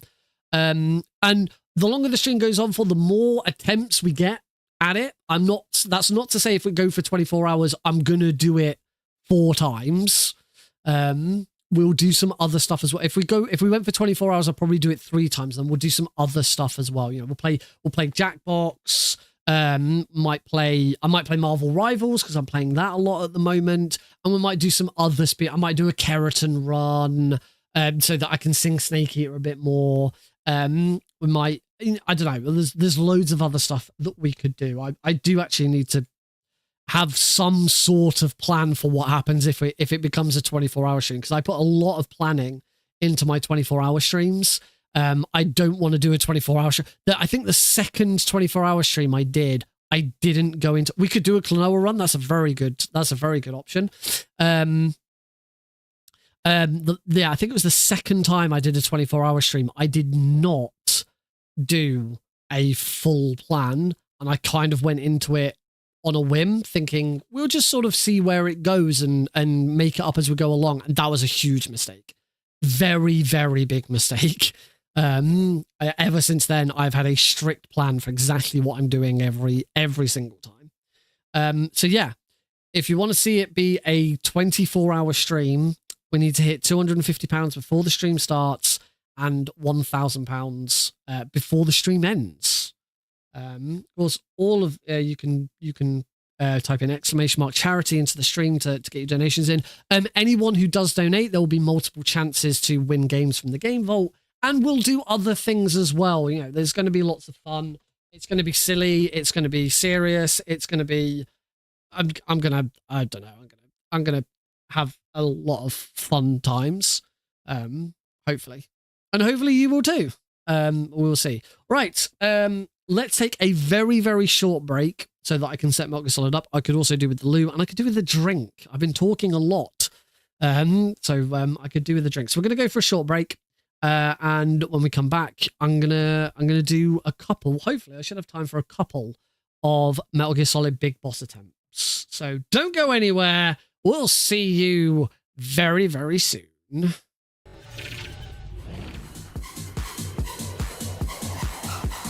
Kept you waiting.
Alrighty, welcome back, folks, to Tuesday night speedrunning on the Nick RP stream. It's no longer Tuesday night unboxing. Well, moving on to play Metal Gear Solid 1 with some more Big Boss attempts. But first...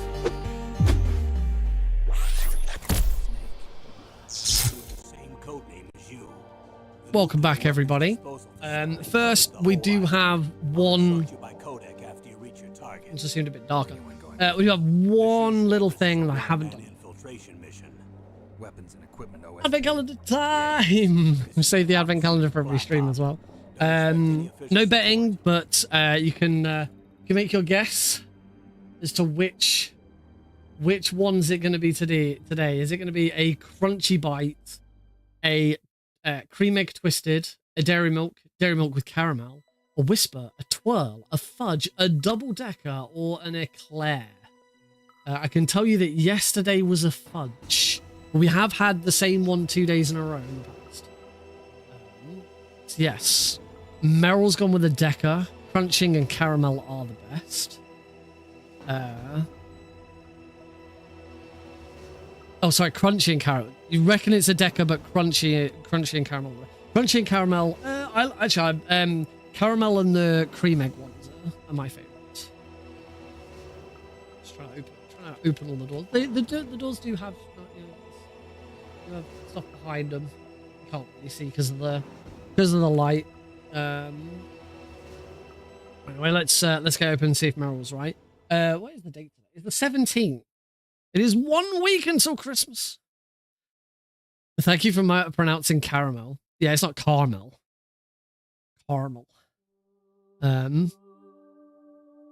do have a bone to pick with the makers of Finny the Shark, which is a YouTube series from a YouTube channel called Super Simple, which Alex watches. We put it on for him. There's lots of nice songs. It's a rip-off of Baby Shark, but it's a very good rip-off of Baby Shark. But they do some songs about colours, and Finny sees colours and sings about them, and then invites the audience to point out what color, so the blue verse is blue. I see something blue. Blue. I see something blue. Blue, blue, blue, blue. I see something blue.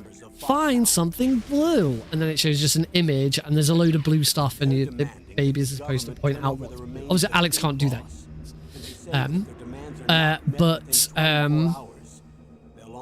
It's Australian. It's either Australian or I'm pretty sure it's Australian, or it's from New Zealand, but I'm pretty sure it's Australian. And Finny pronounces yellow as yella, and I hate it every time. Yella. I see something yella. Yella. I see something yella. It's like, no, the word is yellow, not yella. Yeah, it's horrible. I hate it. What's the insertion method? So, makers of Finny the Shark. They're going yellow. Yellow. OW. Anyway, 17th. I still haven't found the door yet. I haven't already opened it, have I? Am I just blind?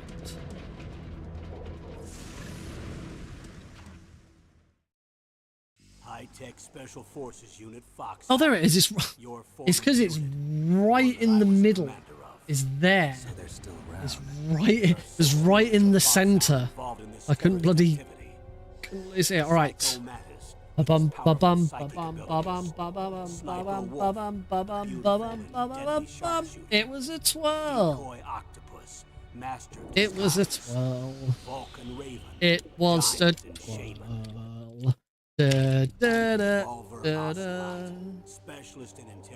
Not many more to go. I like the Heroes Advent Calendar. The only one that I'm not a fan of in the Heroes Advent Calendar is Eclairs, because it's a big tough one, and I like tough ones. Cheers, everybody! I'll instruct you by codec after you reach your target. Anyone going with me? As usual, this is a one-man infiltration mission. Weapons and equipment OSP? Yes, this is a top-secret black op.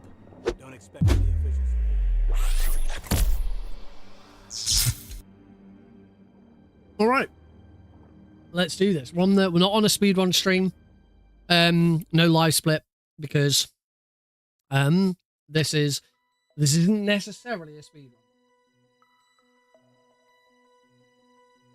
This is more big boss attempts. We're going out of our way to hold on to a bit more health, hopefully, to see if I can actually hit big boss rank. So the main difference is no boba skip, because the boba skip completely removes a huge chunk of health. We're gonna get straight into it. Not gonna worry about trying to do practice bits of stuff. Let's just get straight into it. Because at the rate we're going, with the time, I should have enough time to attempt this twice. We'll see how we get on. So, for those who don't know, the top rank in any Metal Gear game is usually called Big Boss. Unfortunately, you did miss the board game, but I will put the VOD on YouTube. So if you wanna type in, it was just the unboxing of it. Well, I didn't play the board game. Hopefully, I will play the board game on stream at some point. Oh, it is so nice. It is easily the best board game I've ever had. So, only sad thing is it's not the integral version, but I can't complain of what I've got. They call it rank 1 in general, and that's because of 3. Yes. I believe every other game the top rank is Big Boss. It's only MGS3 where the top rank is called Foxhound. I mean, Ground Zeroes, Peace Walker, some of those games don't have they have ratings. They have A, S, because they're individual missions rather than the whole game. I don't think they have like completion. I can't remember actually. They might have a final completion one. Survive does have ratings, but not a it has like a S to C ratings for individual missions, but there's no overall rank. Has a good ending and a bad ending, like Metal Gear Solid 1, but well, not like Metal Gear Solid 1. The bad ending just happens a bit earlier. It's a bit Survive's ending is a bit like Batman Arkham City. If you know Batman Arkham City, you'll know that there is a good ending and a bad ending, and it's just simply the bad ending is you make a choice to end the game early. When you're playing as Catwoman and you choose either to leave Arkham City or go and save Batman, and Survive has a moment that's kind of like that. You get given the opportunity to leave, and if you take it, that's it. And that's the end of the speed run. I've never actually done the good ending speed run. It adds on about, I think the good ending speed run adds on about half an hour to 40 minutes, and it's just one big massive fight. It's a big slog of a fight, and that's about it. There's not that much more. I like multiple ending games. MGS1's the only one that really did, multiple endings in the way that it does. In the story actually changes. So we're running in here, grabbing the stun grenades, because we want some spare stun grenades for the tower climb. Let's get here before the chaff grenade ends.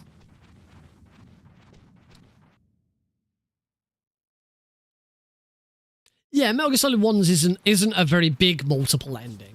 The gameplay doesn't change. It's just simply who you leave with. Yeah, it is a surprise that Kojima never really touched on that again. Certainly felt like he had the opportunity. I mean, if you want to go with the game that has if you want to go with a Metal Gear game that has multiple endings, technically the Phantom Pain has multiple endings. Not that they're different endings, it's that the game ends like 4 different times. There is no one set ending, really, to Phantom Pain. It's a bit all over the place when it comes to ending. It does have a definitive close, but it's, as I say, it's a bit confusing.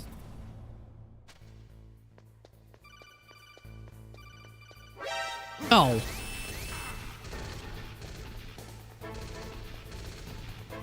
I was trying a different technique and it did not work.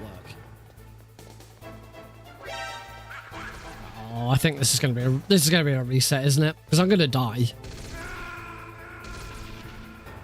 Okay, I won't try the other technique that I was going to go for.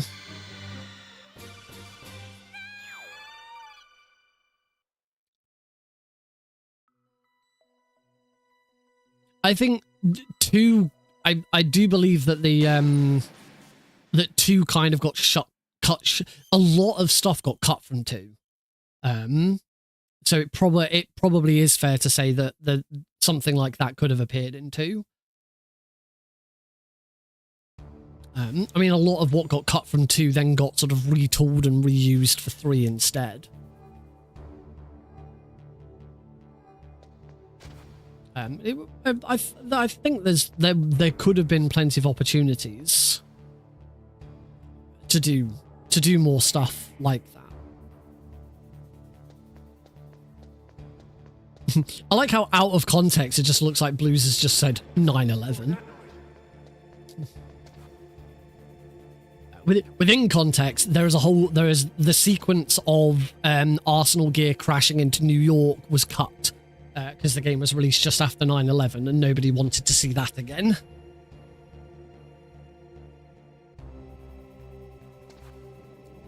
Oh, I've never played it. The skateboarding section is just a demo of an actual skateboarding game. I think it's like called Adrenaline Inline or something like that. MGS1, but you play as Meryl. I mean, when it comes to Substance, we all we all kind of assumed that Substance was, when you got to play as Snake, it would be Snake's version of events in MGS2, and that didn't happen. We got Snake Tales instead.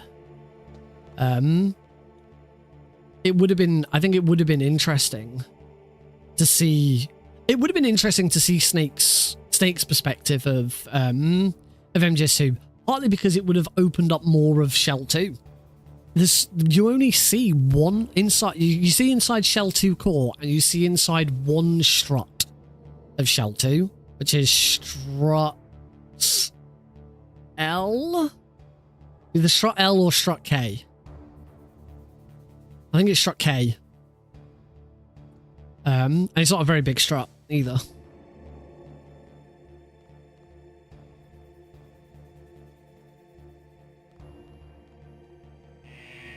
Yeah, you have kind of got to consider what Konami would have allowed and not allowed.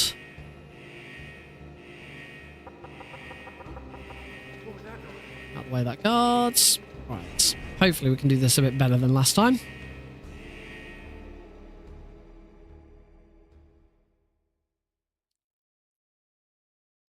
Trying to think if any of the other games have anything like that. You know, some of the Peace Walker has Peace Walker doesn't have alternate endings, but Peace Walker has multiple endings in that there is an end and then there's an after game and then there's another end. Peace Walker's main story concludes and then there's a bit of extra story afterwards. That would be really cool, a full sort of legacy game that goes across all of them and spans the whole of Ocelot's career. That would be amazing if we could have a game, you know, in like Metal Gear Solid 4 4. It could be in different acts, and each different act is a different section of the timeline for Ocelot. I think the only problem with that is Ocelot doesn't actually get into that much action. All of Ocelot's stuff is backstory. You know, he's behind the scenes doing. It wouldn't make for a very interesting video game. It might make for an interesting film or TV series.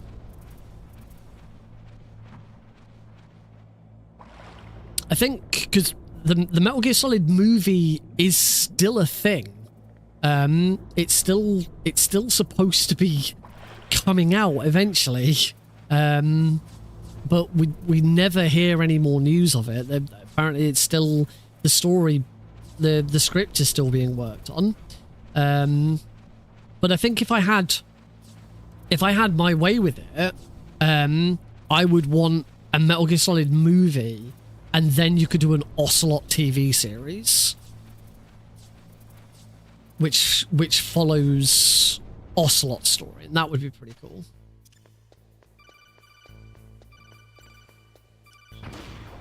What was that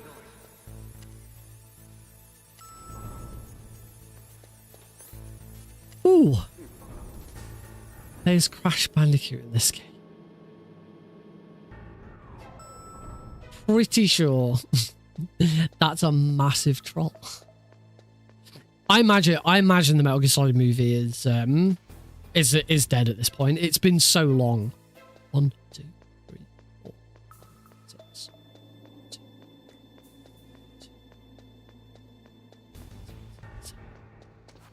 Slightly too high up. I thought my counting was a little off. I mean, the film's been in development hell for it must be going on 10 years by now. The only things we've ever known about it is that it's being written and directed by the director of Kong Skull Island. I can't remember the guy's name. He had a cameo in Death Stranding. Because he's mates with Kojima. Avi, I bet there is. Avi something. It's not Avi Arrow. That's Spider-Man. It's not Guillermo del Toro. No, Guillermo del Toro is never touching video games again. After what happened with Silent Hills. Yeah, but like actual for real this time, and not Jeff Keighley mates with, not in the same way Jeff Keighley is friends with Kojima. The Game Awards was pretty fun, wasn't it? I was a bit disappointed with the game. There wasn't that much I was excited about. We were all really excited that we were told.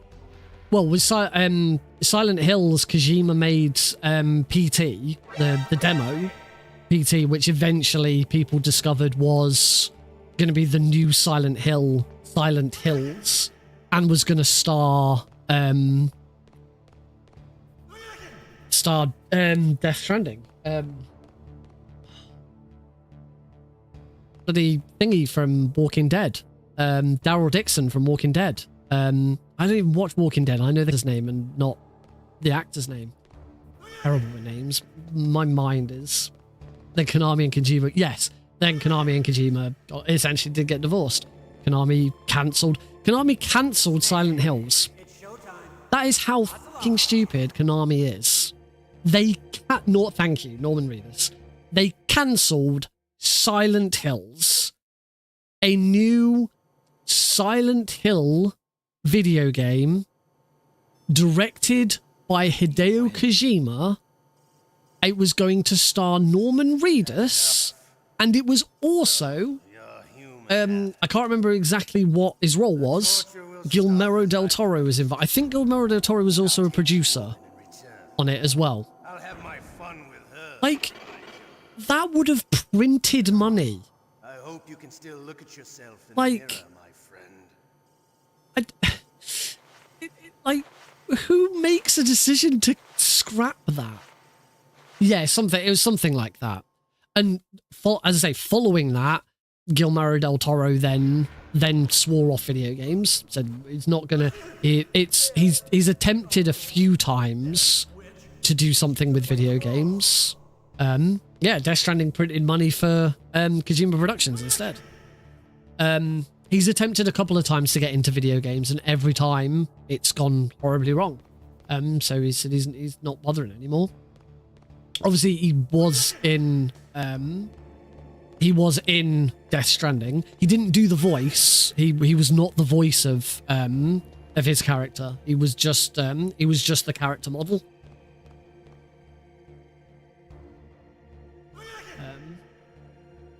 But yeah. I never owned a PS4. I've never played PT. I probably wouldn't play it anyway because I suck at horror games. I do not enjoy horror games. I am not. That would have shit me up, and I would not have been able to play it. But yeah, even I can recognize that Silent Hills, directed by Hideo Kojima, would have been amazing.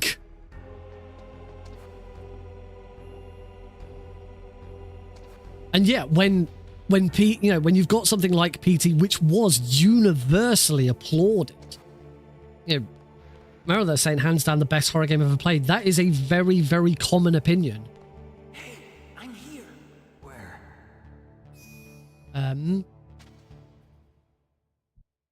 It's just crazy. Oh, jeez. He's coming back. See you later. Wait.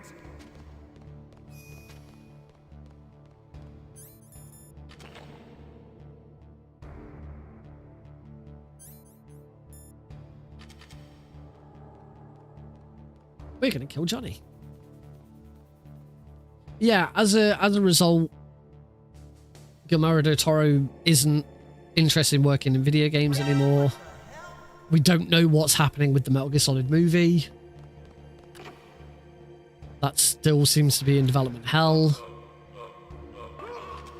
Here's a good guess. Let's put some channel points on this bet and see how. I don't know how long this bet would go on for. Which is gonna come first? Metal Gear Solid or Mahershala Ali's Blade movie?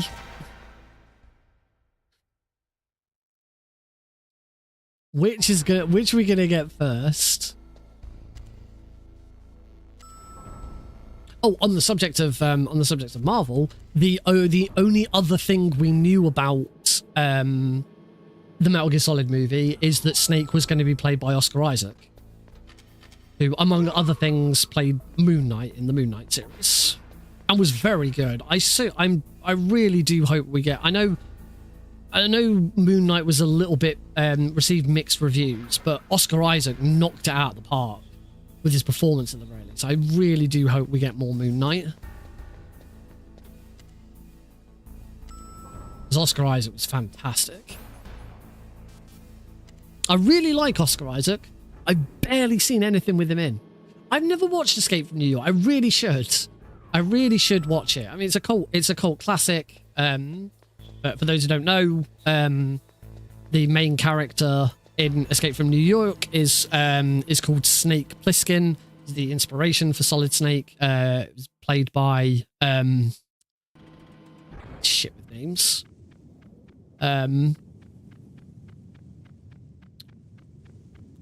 Kurt Russell, thank you.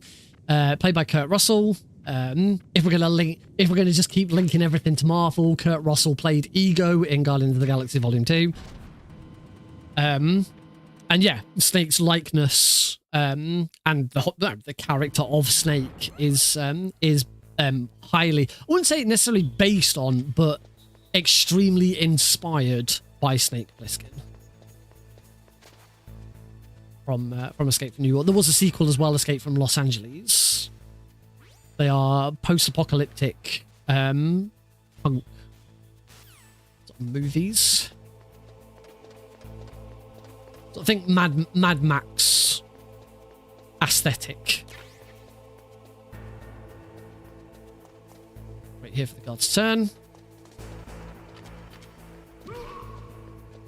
I've not seen either of them, so I don't. I know Escape from New York is is highly regarded as a fantastic movie. I didn't really know much about Escape from LA.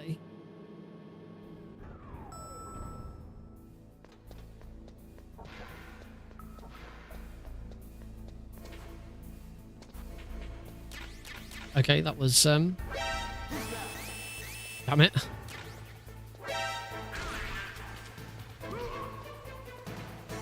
Now I'm in trouble. With Big Boss, I get 1 free alert. That still only counts as 1. I'm fine. That's my free alert gone. But that still only counts as 1. An alert only counts as a new alert if you've fully gone back to standard.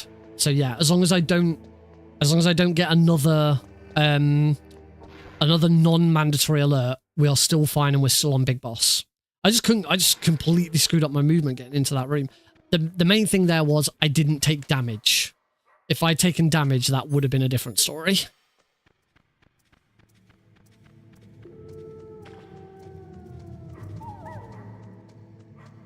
Because we are coming up to the big pain point.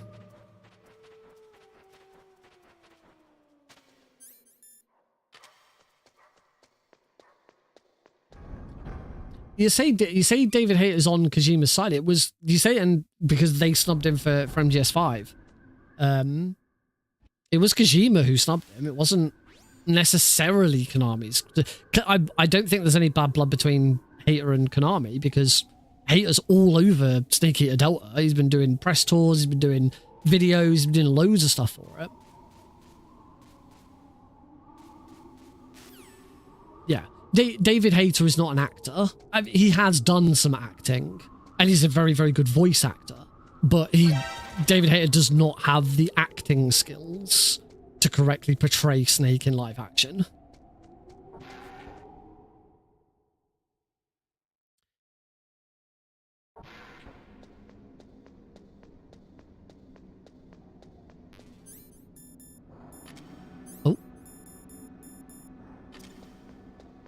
Activated that a little bit late. Should be fine. There we go. Still good. Right. I need to concentrate because we are not doing the boba skip here, because we want to get the health reset from getting to the top of the tower. I've got 9 stun grenades to help me get through this easier. Let's hope I can remember what we learned last week. Try and get through this without taking any damage. I can take some damage. I just don't want to use my ration, ideally.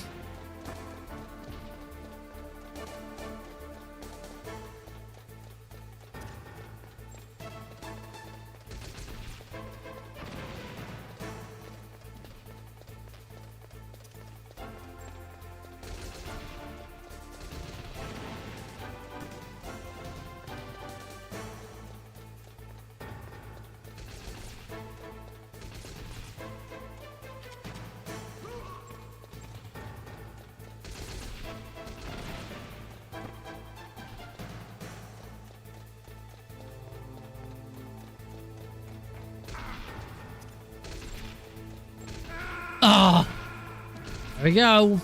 I hate that one guard. I do think I need to throw another. I need to throw another stun grenade.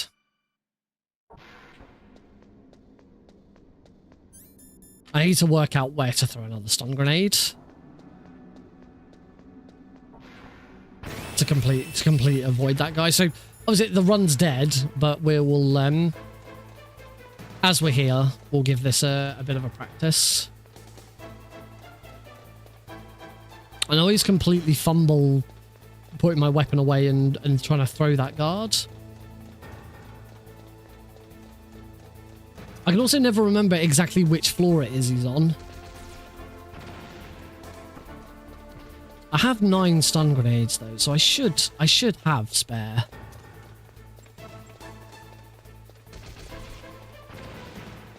Very glad I didn't get shot by that guy.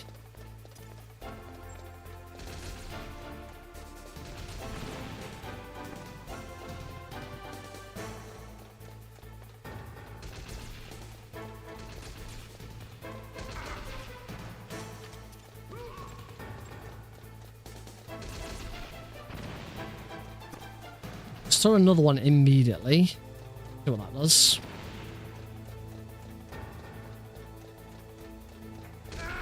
Oh.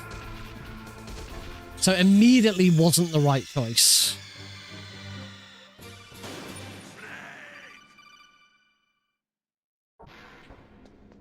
So when I practiced this before, I didn't have 9 stun grenades. So we've got a bit more room to maneuver now.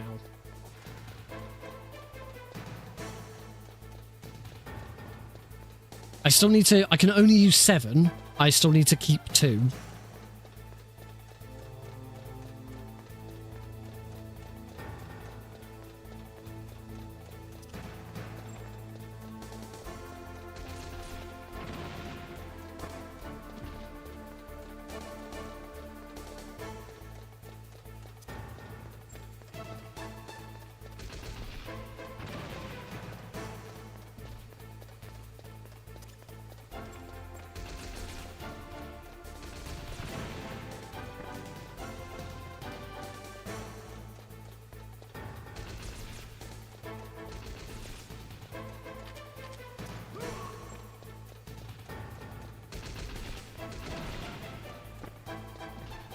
Let's throw now at the floor 17. Okay, I need to throw it before, just before floor 17. And I think the last one was floor 23.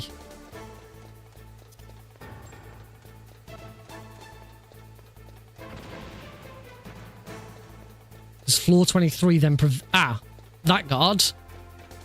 Okay, but because I've thrown an extra grenades...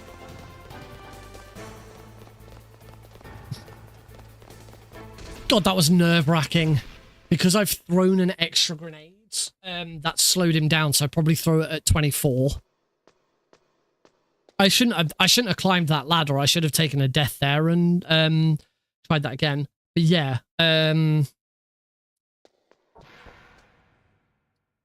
yeah, so throw a little bit earlier than 17. So just after leaving 16. Throw just after leaving floor 16. And then one more on 24 and we should be good. Now's a good time, though, to practice this as well. The main thing with it, so the reason for doing the rappel, not doing the boba skip, is that this moment right here, Snake gets all of his health back. And that is something we do not get with the boba skip.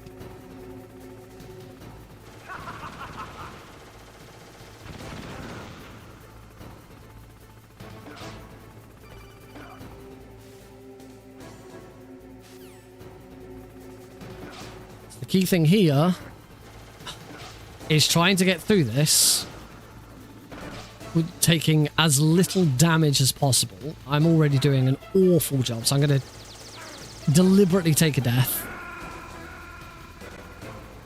so we can try this again. See you in a bit. Enjoy your walk.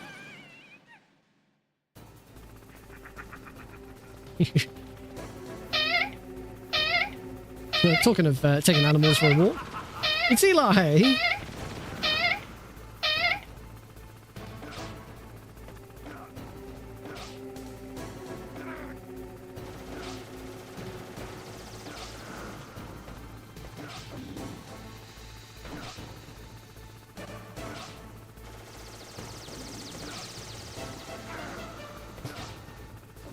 Again, bad. Snake doesn't seem to be moving very far.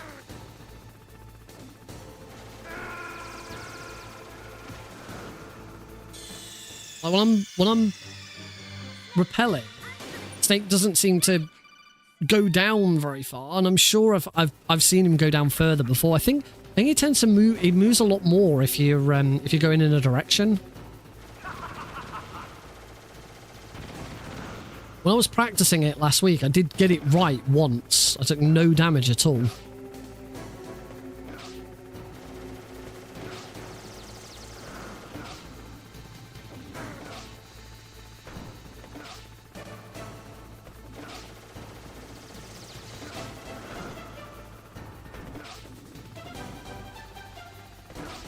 And Snake... Okay, that was one. Certainly from there. That certainly seemed like moving around a lot is way more effective than trying to go straight down. So I think that's probably it. And then just one last bit that I don't normally do, so it's good, again, good practice. Just to make sure I know what I'm doing with it.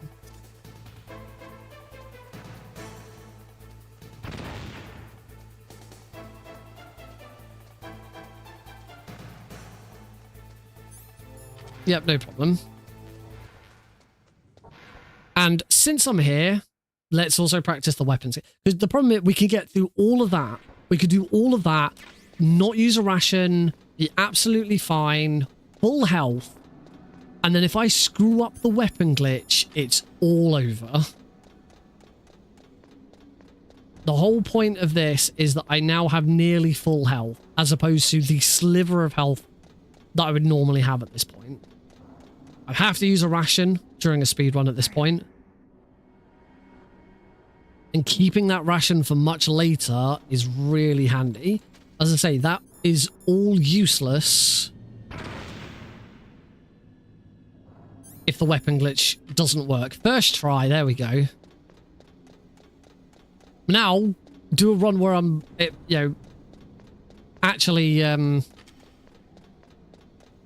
actually still on Big Boss rank, and I wouldn't have that.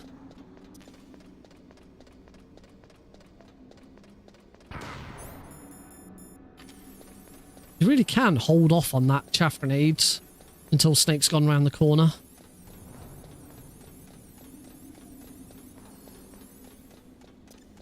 Okay, I think we're good here. I'm gonna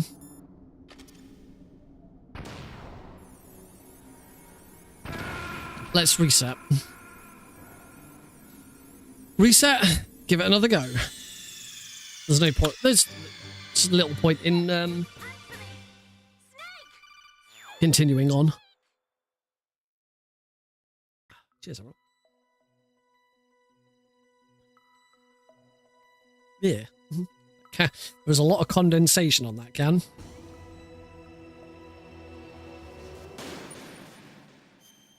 Here we go again.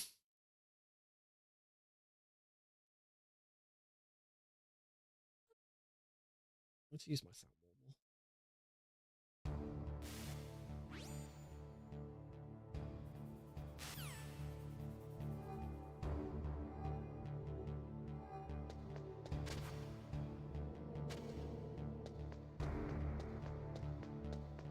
On the first attempt of this, I was going to explain what Big Boss is in Metal Gear Solid 1, and we started talking about other games in the series and what they use. What was that noise? So to go back to that conversation, for those who don't know, in Metal Gear Solid 1, Big Boss rank requires you to beat the game, I think, in less than 3 hours. It might be tighter than 3 hours. I can't remember exactly.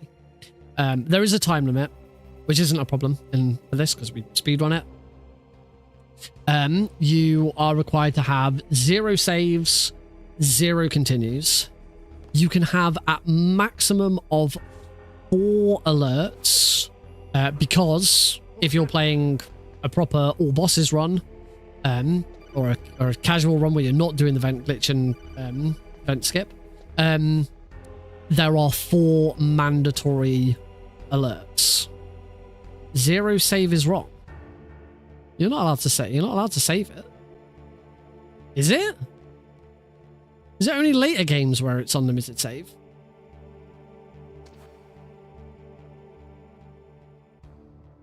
Fair enough. And then I'm allowed a maximum of 25 kills. Because there is no stunning. There's no stunning. There's no putting guards to sleep.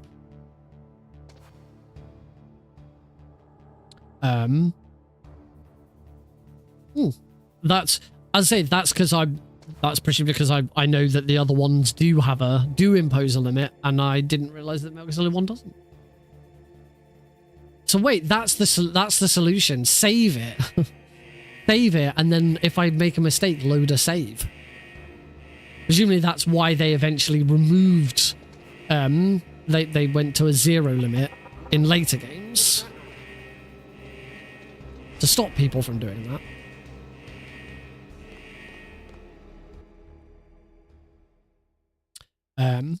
Yeah, that's it on restrictions.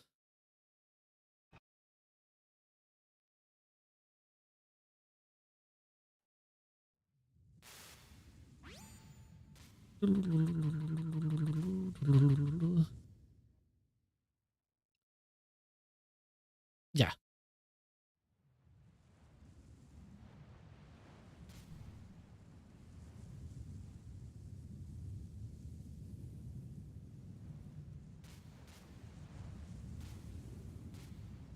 So in the heliport, we have our first deviation from a normal speedrun.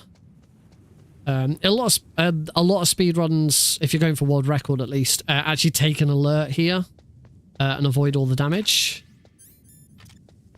But we're going to do something slightly different, which is to use a chaff grenade to grab these extra stun grenades. We have 3 more stun grenades than we normally would have for the tower climb. And not take any alert at all. That gives us 1 free alert throughout the game. Because you're only allowed 4 alerts. Those 4 are only mandatory in an all bosses run. We skip 1 alert in an 80% run.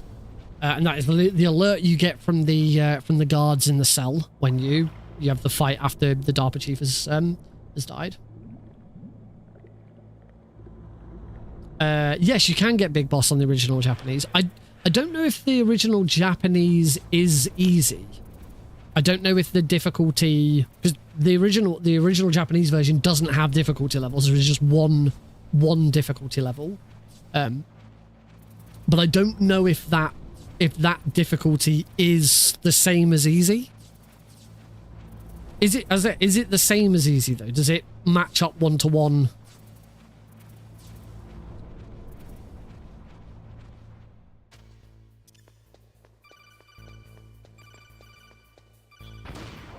What was that noise?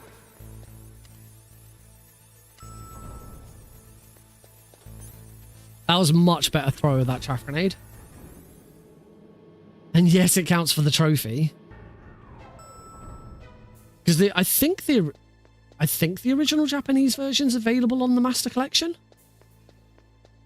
I actually have no idea. I mean, I can easily 1, 2, 3, 4, 6, 2.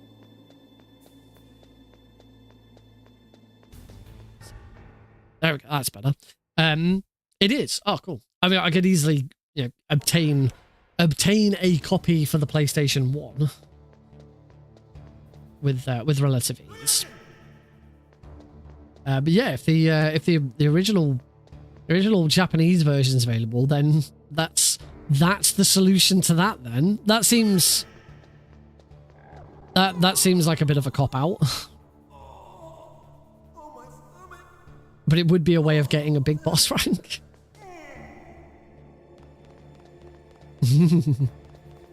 To this day, I have never got the top rank in a Metal Gear game. I've never got Foxhound in MGS3. I've not ever got Big Boss in any of the others. I've beaten the hardest difficulty on a couple of games. I've done Extreme on MGS2. I've done European Extreme on MGS3. I don't think I ever beat a normal original difficulty on Metal Gear 1. I learned the Metal Gear 1 Big Boss route, but never managed to do it. MGS2, I haven't learnt European Extreme yet. It's on my list to do next year. But I understand MGS2 is one of the harder ones.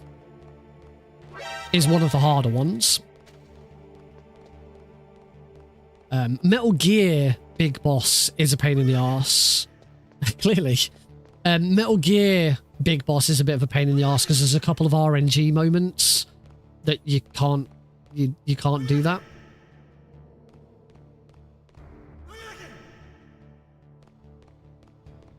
I'm trying to think of other games. I don't think Portable Ops doesn't have difficulties. No, no, it's a lie. Portable Ops does have difficulties. I can't remember exactly what they are. Snake, it's showtime. I probably haven't beaten it on the hardest difficulty. I think there's only 2 difficulties. I'm pretty sure Portable Ops does.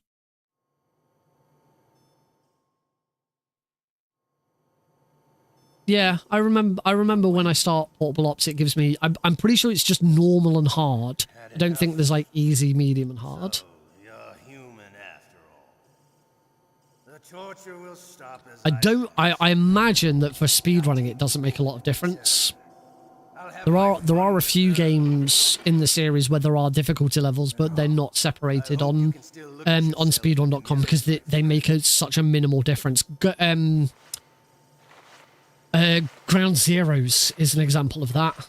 Ground Zeroes, every single mission can be done on normal or hard, and there is no hard speedrun because it's the same. All hard does. Oh, there is a Foxhound rank on Portable Ops then. Oh, whoops, that's my bad. I pushed L1 and R1 at the same time because I was messing about. Oh, is there an extreme for Portable Ops if you then complete it? If I had my Vita on me, I'd check, but I don't know really.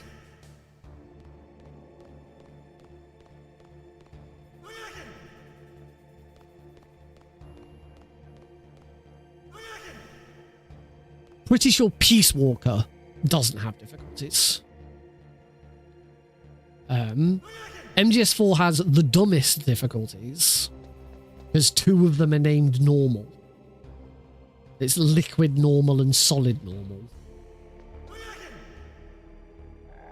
I think something like that. Oh, it's liquid easy and I can't remember.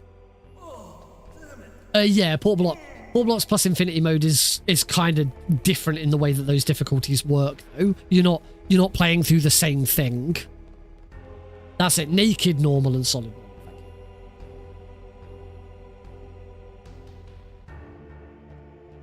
Yeah, Ops Plus. The way Ops Plus's Infinity missions work is you choose which difficulty you want to do for the mission, and the idea in a single playthrough, you would do every single difficulty. Because that's the idea. It's mission based. Oh, jeez. He's coming back. See you I've played a fair bit of both. The difficulty with the Vita is there's an analog patch that works for Portable Ops and Peace Walker on the Vita. For some reason, it doesn't work on Portable Ops Plus. Don't know why.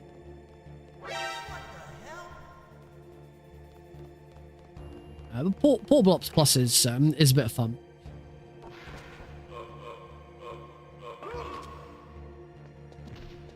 I own an original UMD of Portable Ops Plus. I remember Portable Ops Plus was like one of the last times where I didn't know a Metal Gear game was coming out. It was like sort of the last period in my life where I wasn't on top of, I was still quite naive and I wasn't like on top of every game release and stuff. I just remember one day going into, I think it was in an HMV in Chesterfield, I want to say. And I saw Portable Ops Plus. I was like, oh, what's this? I already had Portable Ops and I was like, oh, cool, I'm getting this. I'll say that's kind of the last time I ever bought a Metal Gear game on a whim because I didn't know it was a thing.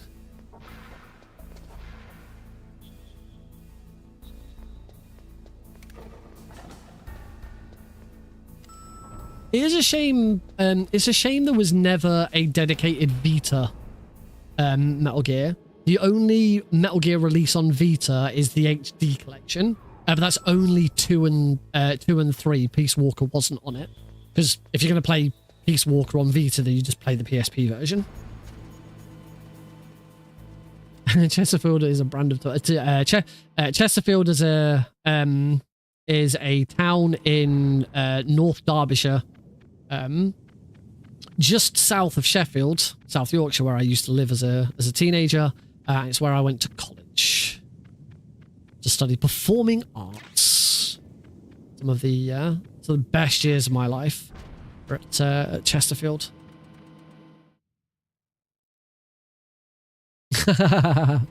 That's pretty dumb.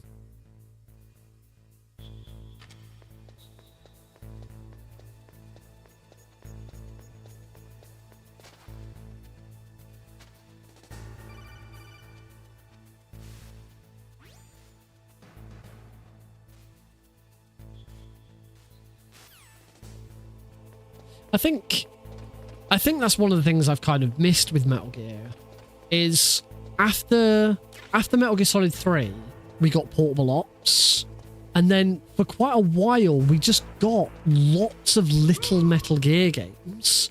You know, obviously we got the big hits, but we got Portable Ops, and we got Portable Ops Plus, and we got Acid, and we got Acid 2. And then we got all these little extra Metal Gear games. You know, there's the mobile game and the mobile Acid games, and then that just fizzled out. We got nothing. Yay, managed to get through here without getting spotted this time. That's nice. Messing that up. Ooh.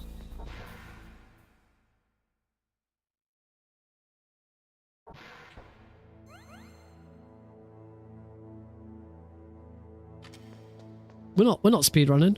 I can pause. I can pause the game. I don't think mine. I don't think mine's missing it.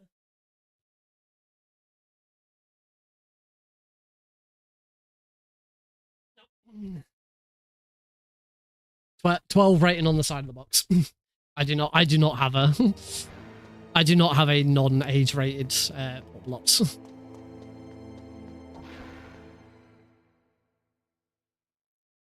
The only special Metal Gear thing that I have is I have one of the pre-order copies of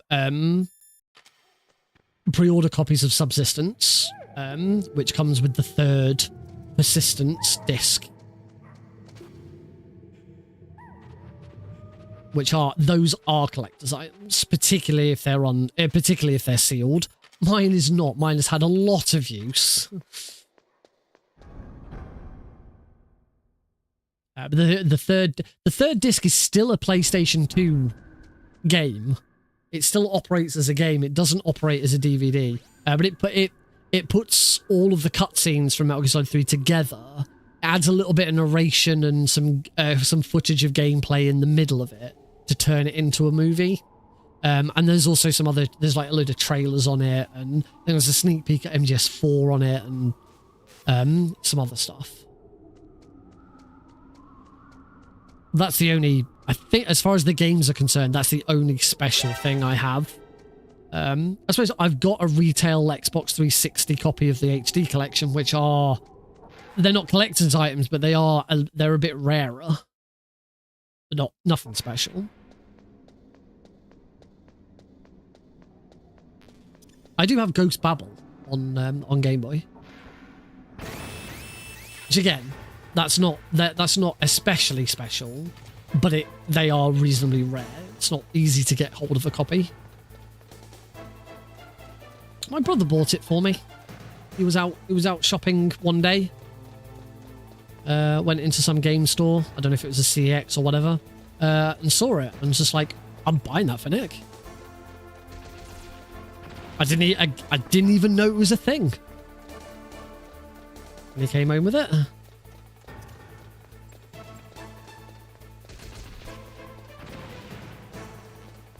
Oh, that's interesting. Come on. Remember what I did. It's going to be another guard. I'm going to try and... Excellent. I avoided damage from him. So now. Nice. And then throw at 24.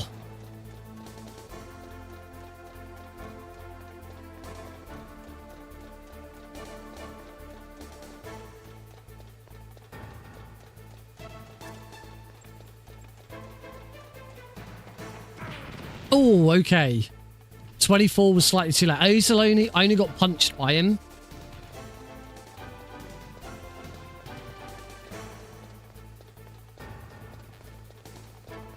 That was super clean.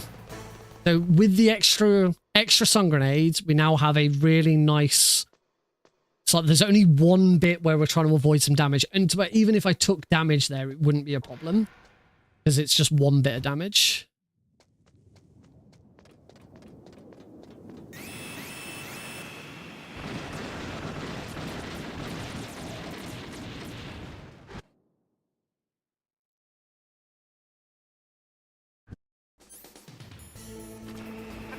Right, from that, it's now go time. We're going to try and get down here taking as little damage as possible, and then we've got the weapon glitch. This is where hopefully we can save some health to make this a lot more feasible.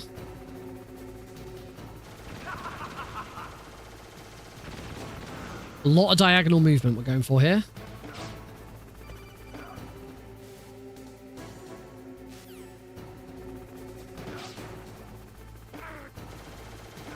Good start. Wow.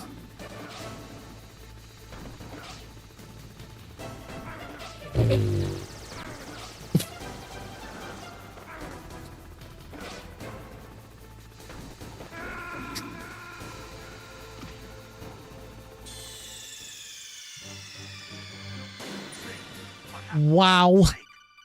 That was fucking awful. That was bloody atrocious. That was the worst. Possibly the worst tower descent I've ever attempted.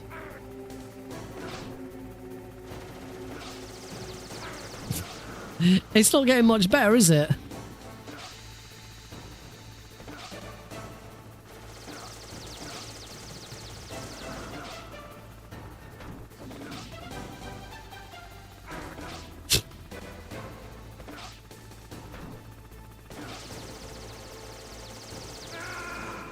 Kind of what I wanted to take. I might as well try and get some practice in this in. Just awful.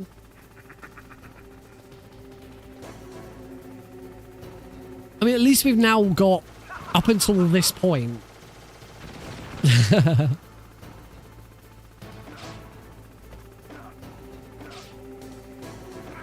Like, that did nothing. The snake didn't move.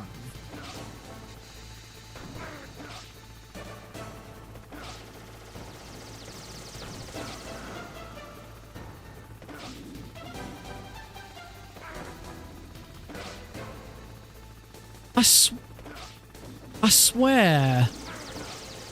swear snake normally moves better than this during this section. I do feel like I'm doing something wrong.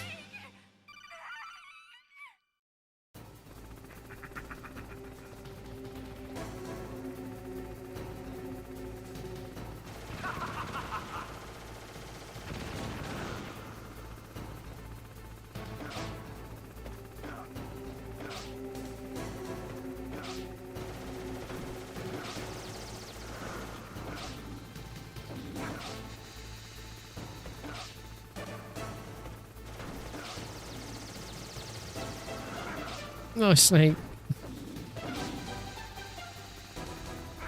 Ow.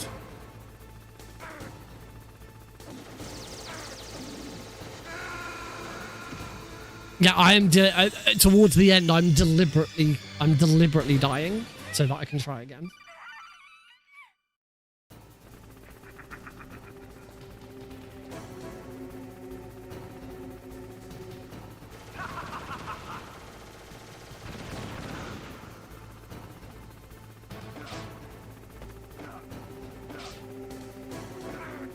So there, snake just didn't go down.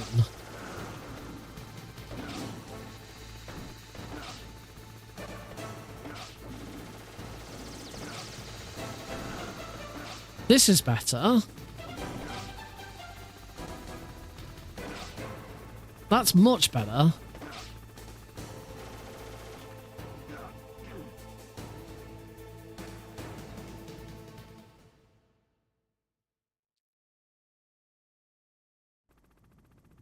All right.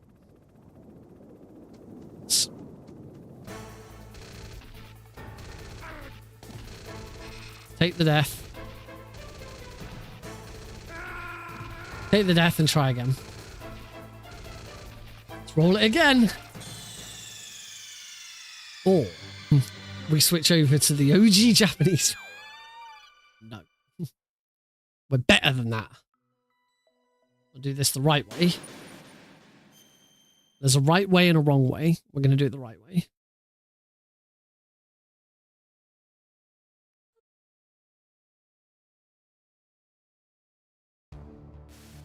Nope. Never. On any game in the series. Never done it.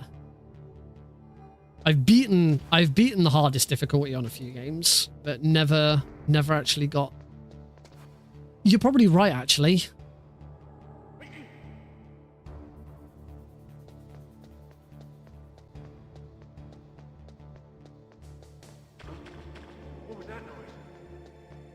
I'm certainly not aiming to go as fast as possible in this run. I mean, we're adding on a huge chunk of the game anyway.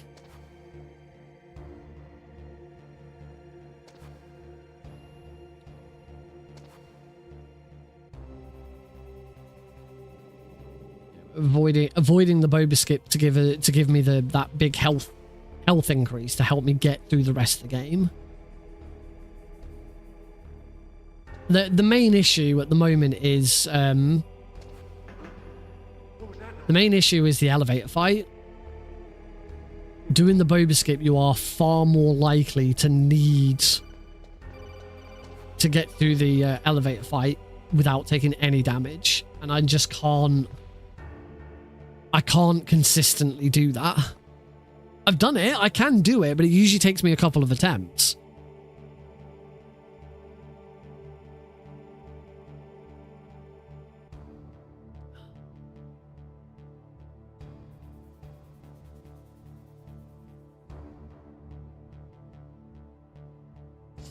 If I don't do it soon, I don't think I will. Oh, shut up. I'm doing that again. Stop playing around with leaning. I keep accidentally pausing the game. So, the only reason I'm really pushing for it at the moment is because this is the most amount of time I've spent playing Extreme.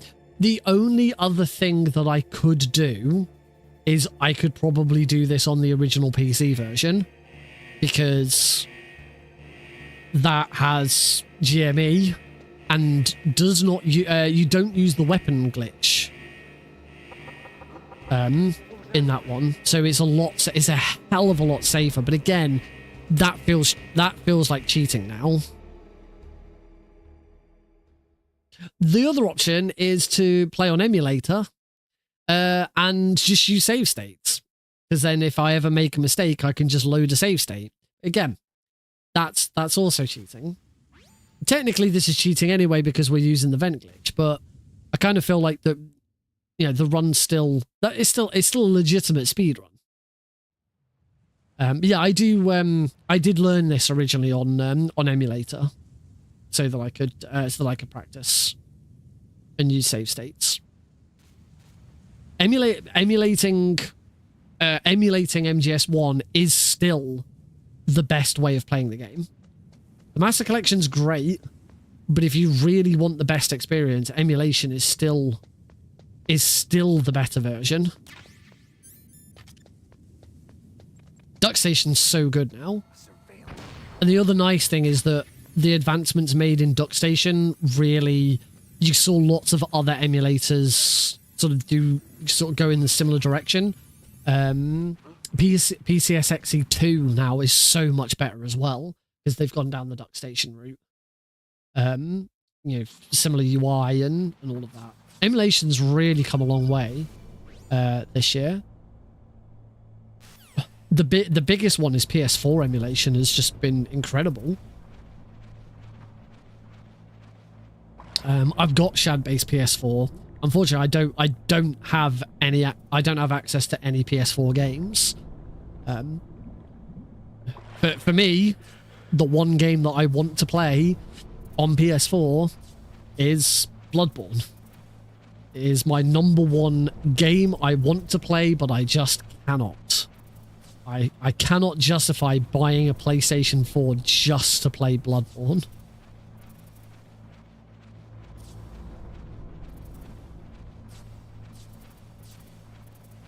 I don't have any reason other than Bloodborne to buy a PS4 because so many of the best PS4 games are now available on PC. What was that noise? I've already played Spider-Man. I've got Spider-Man and I've got Miles Morales on PC. Spider-Man was the only other PS4 game I was really, really eager to play. I'm sure eventually I will get a PS4 when the price comes right down. I'll likely get a PS4 eventually. Just to say that I've got, just to say that I've got one.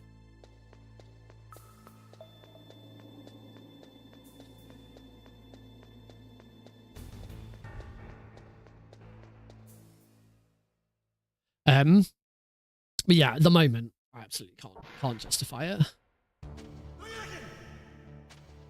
The only other thing I could do is try and borrow one.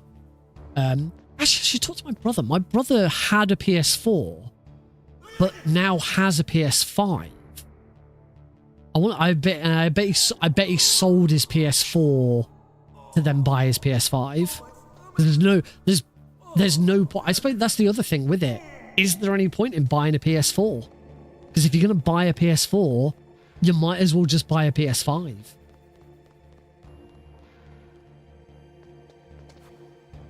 Yeah. If I'm willing to put down money for a PS4 to play a single game, I'd be much better off just buying a PS5. But not a PS5 Pro. I think the PS5 Pro is one of the worst console releases we've seen for a very, very long time.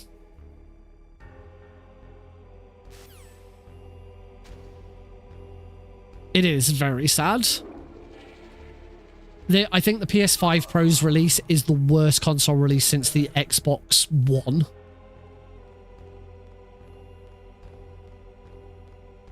Because the Xbox One was a very, very sad and sorry release. No disc tray, like an absolute joke of an upgrade, and the price of the upgrade is just not worth it. Like the videos that they showed showing the graphical enhancements that you get with it, and it's like, oh yeah, if you look right off in the distance, there's some textures which are slightly less jagged. It's like it was just pathetic. It was so poor. And you're still in a position with games. I believe you're still in a position on PS5 with some games where you still have to choose, or on PS5 Pro, you still have to choose between performance mode and You win. performance mode and display mode, graphics mode. I don't know. So, you're human after all. The torture will The fact that consoles still haven't got to a point where they can consistently output 60 FPS is just shocking to me. I hope you can There still really look should be no yourself in the excuse mirror, for it my now. friend.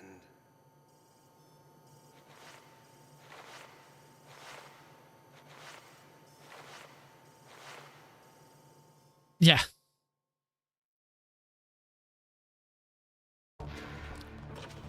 Because like I said, if I had a PS5, I would absolutely play every game in performance mode. I would much rather play a game in, because the other thing is I don't have a 4K. I do have a 4K TV. I have a 4K TV downstairs. The main monitor that I play on my PC is only 1440. I do have a 4K TV, but I don't play many games on my 4K TV. I play most of my games on my PC. Occasionally, I do have my Switch hooked up to it. Occasionally, I'll take my Xbox Series S downstairs. But the games that I play on my Xbox Series S are not really optimized for 4K. You know, I'm playing Ground Zeroes, Vampire Survivors, MGS3. I don't. That's a good point. I don't actually know what the refresh rate of my TV downstairs is.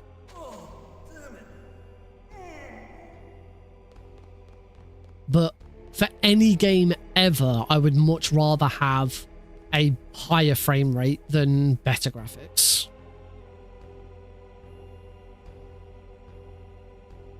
You know, this is a 1440p monitor at 120 hertz. Whenever possible, I want to be playing games in 120 FPS. It depends on the game. Hey, I'm here. Marvel Rivals, I want a nice solid. I should check actually. Should check what I'm currently getting out of Marvel Rivals. I haven't really looked into settings and stuff. Coming back. See you later. Yeah, for Marvel Rivals, I want the best FPS I can get. You know, for League of Legends, I always aimed for the best frame rate because frames matter in those games. For Metal Gear Solid 1, 30 FPS, no, 60 FPS. 30 FPS? I don't know. 50 FPS?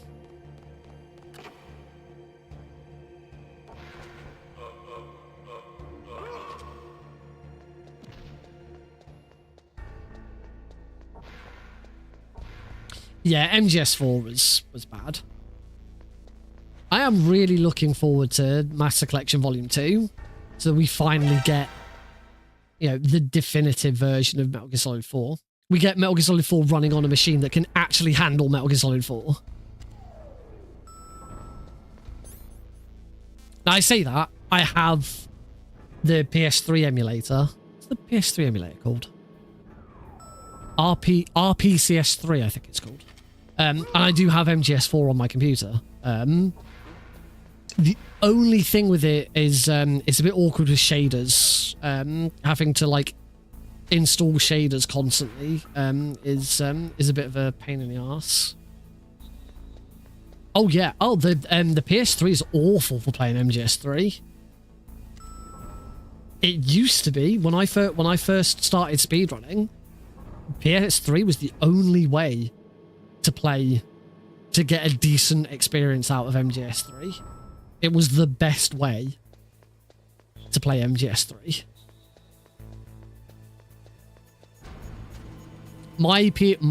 I've gone through. I'm on my 4th PS3 now. Oh god, MGS4 is going to be awful on Switch. I mean, the Master Collection's pretty bad on Switches from what I've been told. Although I believe with patch 2.0 it might have been improved. I don't think they could. No, but at this point, Master Collection Volume 2 will come out on Switch 2. I'd be very surprised if they went backwards with it. Unless they did some sort of magic. They'd need to do something special to get MGS4 to run well on Switch. Okay, fair enough.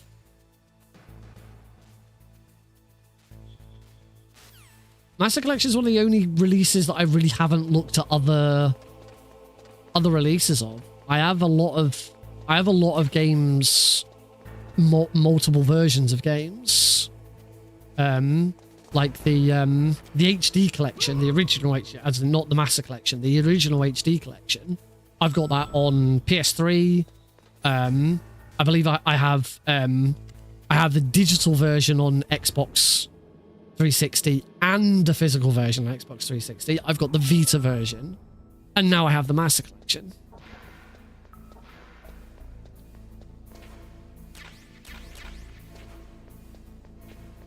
That was awkward. I paused again. Just kept getting caught on that door frame. Yeah.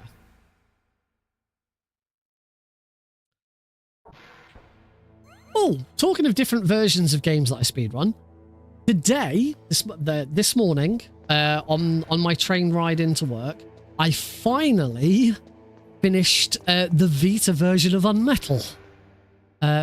I reinstalled it. It hadn't been working on my Vita for ages. It wouldn't launch. So I reinstalled it and then discovered that there was some patch that I also needed to get it to run. Because there is no digital version of Unmetal on Vita. It was only released as a physical release. But someone dumped it and gave it to me. So I should say someone dumped it, gave it to me, and I did have the developer's blessing to play it. Because the developers also recognized the fact that it got such a limited run and they're not happy. Fran was never happy with the fact that the physical release of Unmetal was such a short run. So I did actually, when I got given the ROM of Unmetal, I went to Jack LaFear and said, look, I've been given a dump of the cartridge to install on my Vita. I do want to stream it and speedrun it, but I recognize the fact that I am playing a pirated copy of your game, of yours and Fran's game. And he was just like, it's fine. Don't worry about it.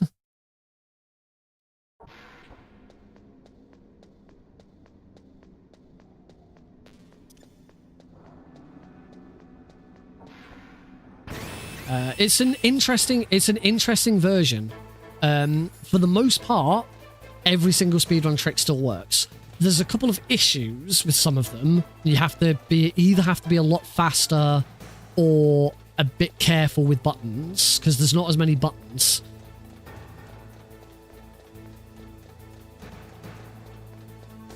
Shit, that was floor 5.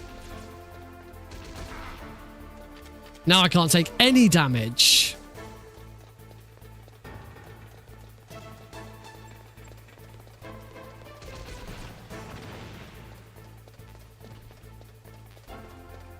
Well, I've officially turned this into hard mode. Because there is one guard. It's this guard here. I now have to make sure I... That was interesting.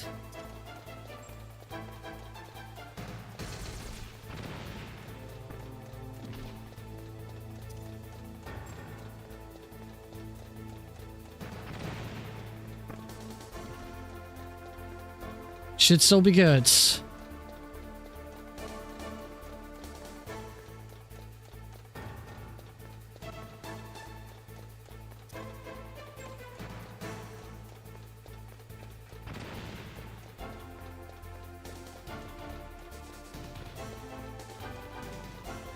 As long as I don't suddenly get shot by this guy. Yeah, we did it.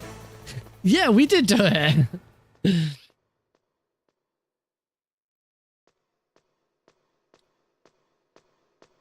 The only major speedrunning issue with that I need to do some more tests just to be sure. The only major speedrunning issue I found so far with the Vita version of Unmetal, the minefield skip in chapter 4 is doable. I did it on my first attempt. I had to work it out. I died loads of times, but I got through it. But it doesn't seem to save. I went back and reloaded the same save and the mines were in a different location. And that's a problem for speedrunning. Right. Come on. I do not have a Steam Deck. I'd love one, but I do not have one.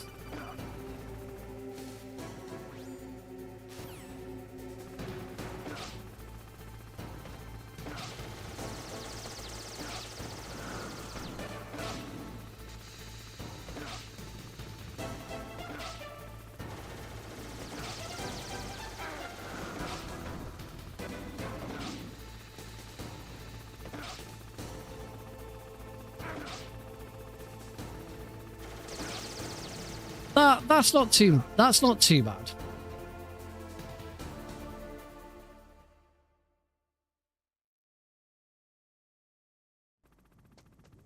You say you're better off buying a PC for the price of it.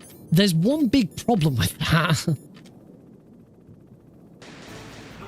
You can't play a PC anywhere.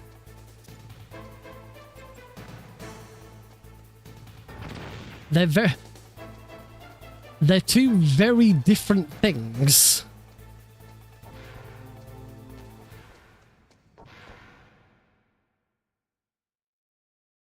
Yeah. It's a much bigger screen than the Switch. I love my Vita. Absolutely adore it. One of the best consoles I have.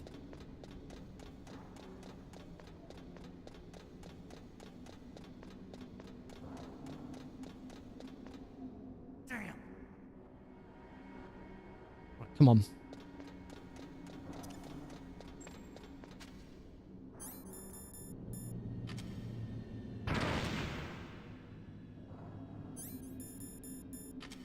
Yes.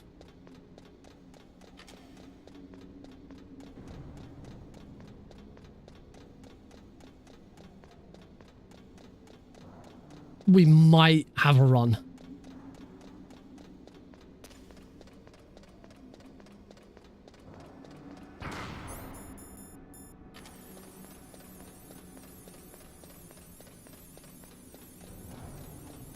I'm still going to need to use my ration.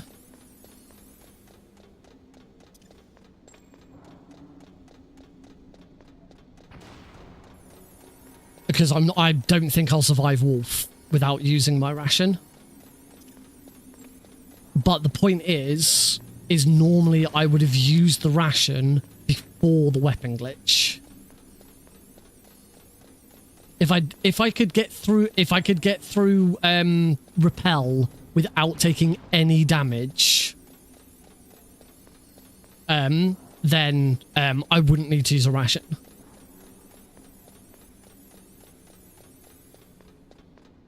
So you know what? So I might as well use it now. So I have now used my one and only ration. That's we talked about the restrictions on Big Boss. That is the only other restriction on Big Boss. You are only allowed to use one ration.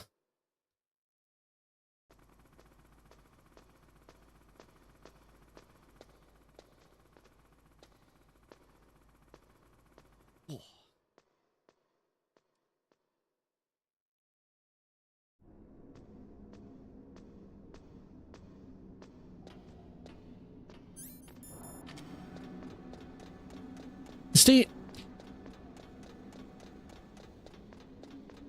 Steam Deck's one of those things where I'd love one as a gift. I'm not convinced I got all of I didn't think I'd got all of them. I'd love one as a gift, but I wouldn't go out of my way to get one.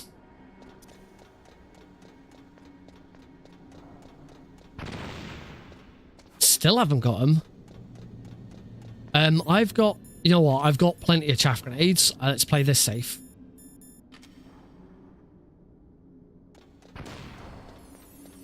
Yeah, when the price comes down, absolutely.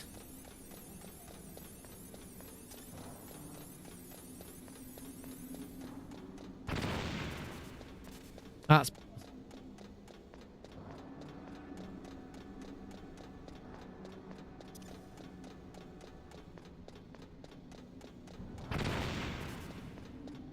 so Heidi bought me my Switch for Christmas one year.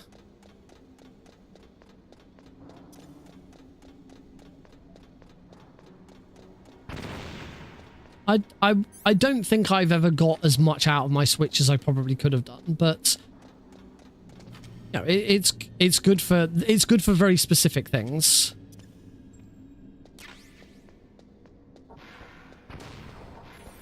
This should be fine. I'm not going to get shot by this camera.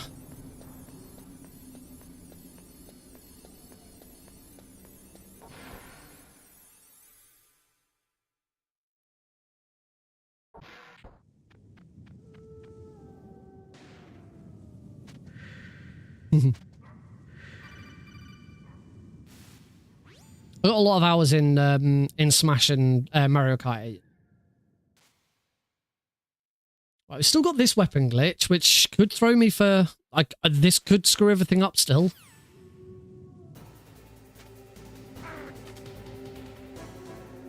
I tend to be better at that weapon glitch. So there we go. We are now out the other end, and I have so much more health.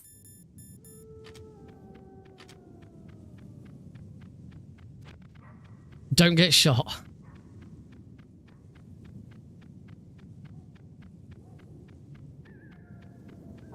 Right, now that we are out the other end, it's time to start. It's time to start playing this a little bit safer.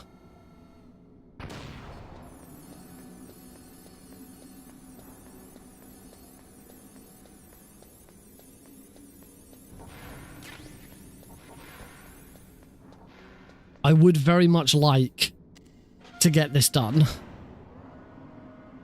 So things like waiting on chaff grenades. Taking my time where I can. Still got Blast Furnace and the guard fight to go. Still got Rex and Liquid. There are still lots of opportunities for this run to die. Raven. I've got to get Raven right first try. I'm a lot better at Raven than I used to be. It's still not 100% guaranteed.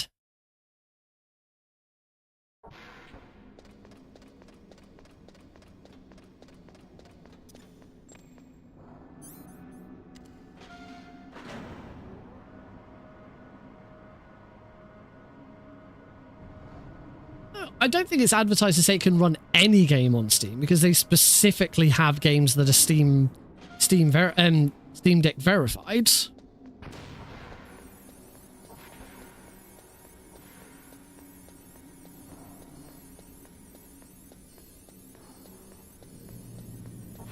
Oh. Oh. That's a big oof.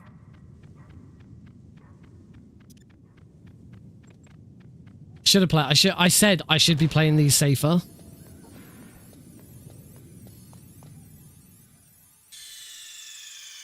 The Blast Furnace, I don't really have a lot of options. I kind of have to just run this as you would normally.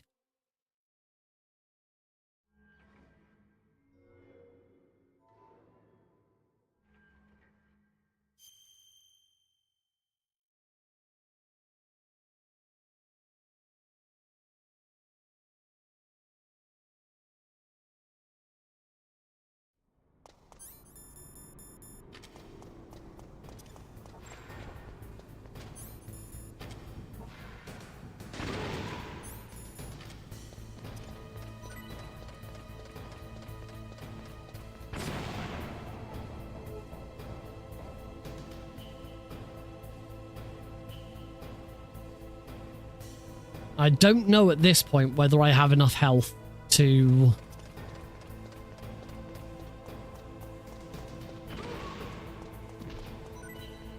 I don't know if I have enough health to take one hit or not. I might have just a sliver enough health. I don't think I do. I think this is still one hit.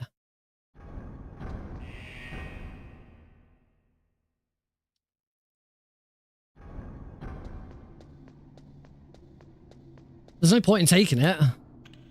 If I get it, then the run... If I get it, if I have to use it, the run's dead.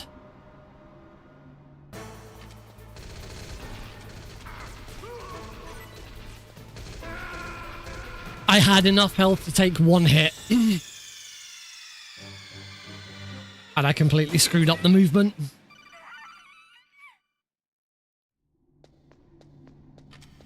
Yeah. My first move was all over the place.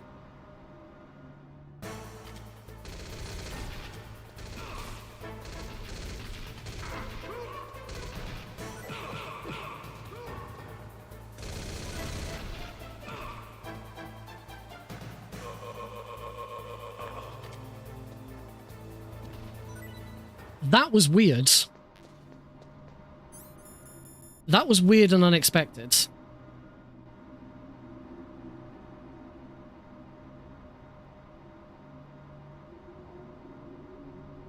Yeah.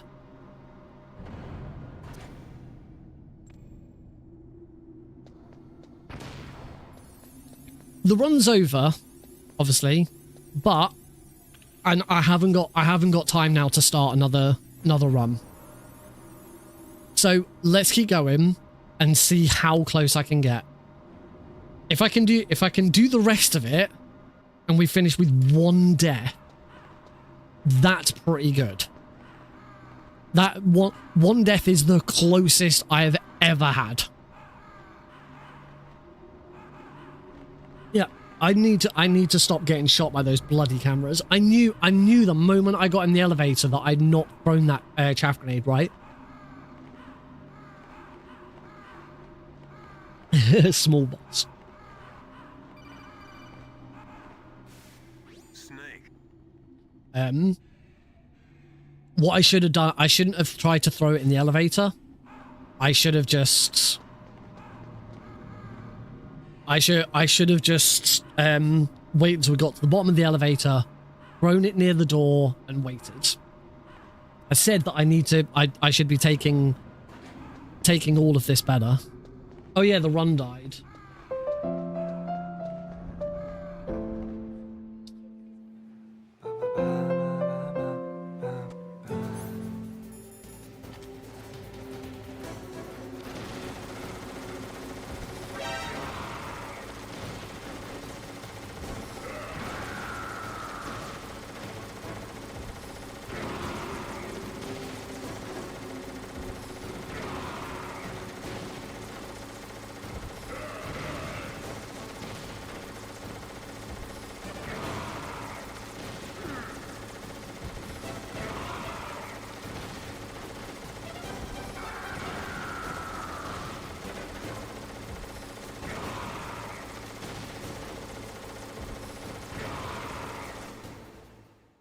I've just realized, actually,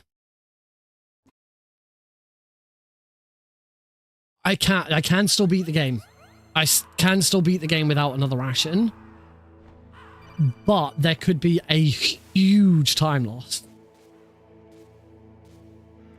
I can't get God Rat at this point.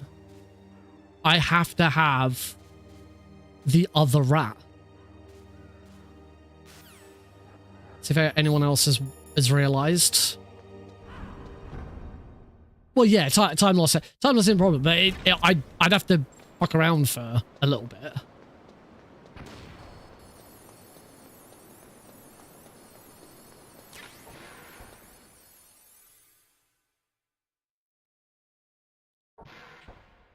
But yeah, with just that sliver of health left, I can't go into the drainage ditch to get the PAL key.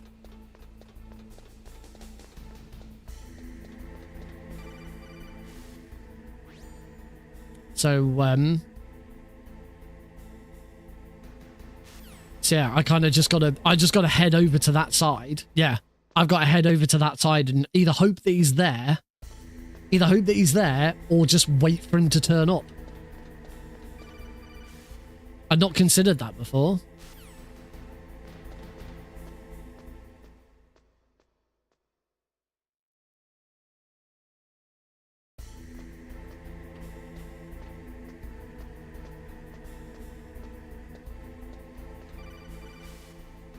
Because I'm pretty sure God Rat will always throw the PAL key into the drainage ditch.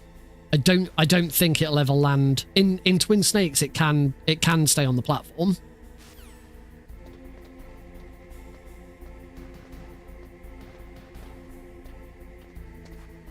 Whoops. Now this guard, I'm just going to play this safe. I'm going to take him out with the stinger every time, as long as I don't go trigger happy elsewhere. We checked this before. We checked this before, and well, I finished the run with 24 kills, I think it was. There is still one other thing. I've got this alert and this kill to get past. Okay. This is a very, very easy way of taking a death if I don't throw this guard. There's so many ways this run can just die.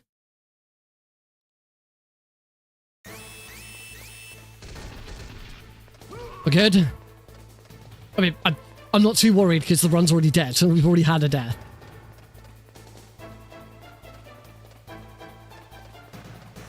But having everything bar one death, that's still going to be the closest I've ever done.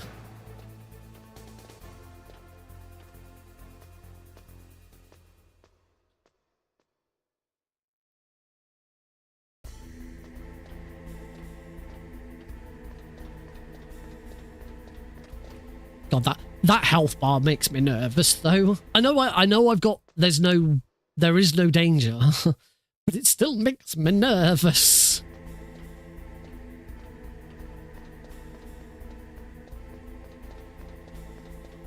I'm still gonna check to see if it's not there. That's good.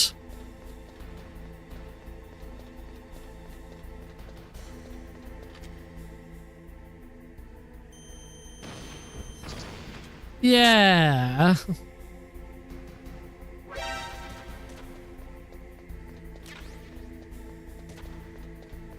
I don't like that gun turret. I never know where that gun turret can go.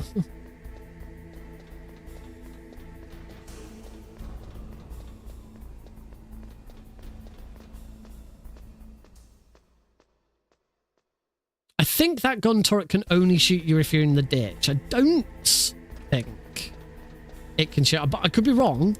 I don't think it can shoot you outside of the ditch. You might be able to shoot you on the stairs. I don't know, but I also don't want to test it. I don't need to go anywhere near it again now, so it should be fine.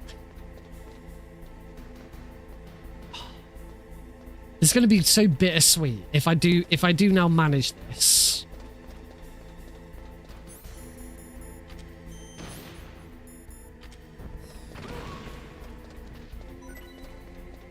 The pity ration.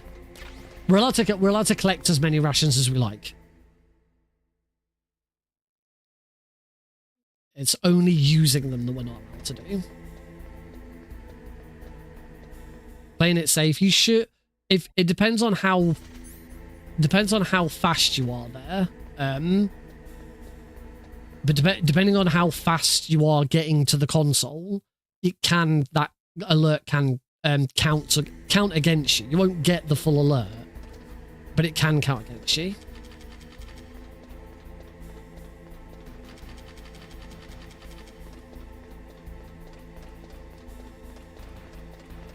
We are just going to take everything safe. It'll be bittersweet, but I will still be happy if I've got a score screen that shows everything but a single death.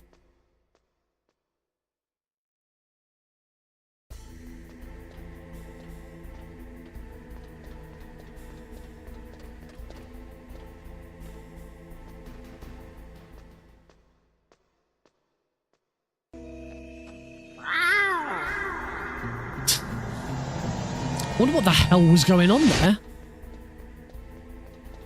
That genuinely confused me.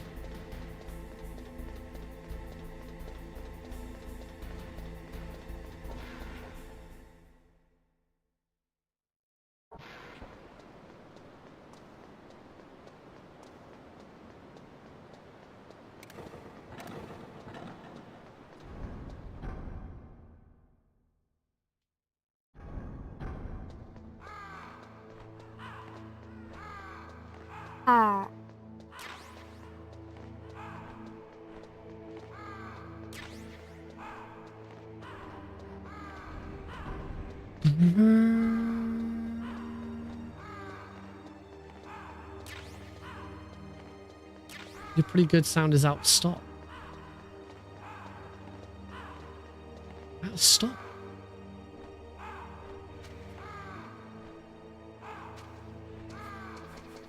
I wonder if that one for some reason has like use limit on it. There shouldn't do. There's a cooldown of like a minute, I think, on all of them. But there shouldn't be there shouldn't be out of stock. I'll have to have a look at that because I don't believe that's deliberate.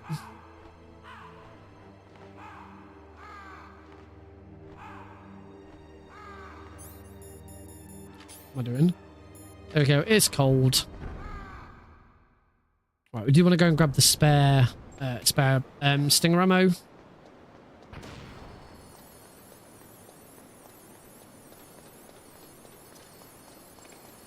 We have one chaff grenade left.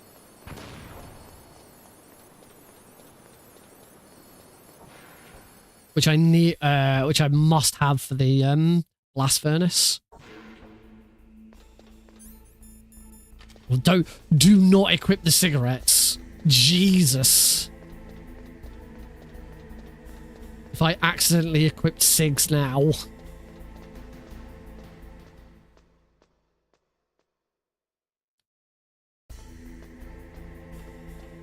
Also, the chaff grenades should be fine. There are some I could grab the spare chaff grenades there, actually.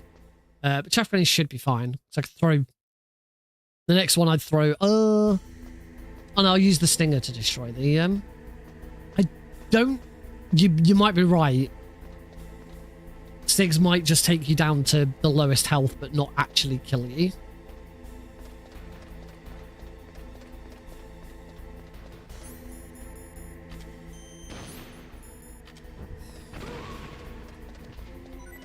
Another ration!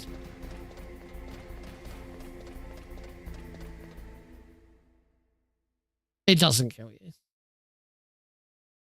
Good chat. Again, playing it safe.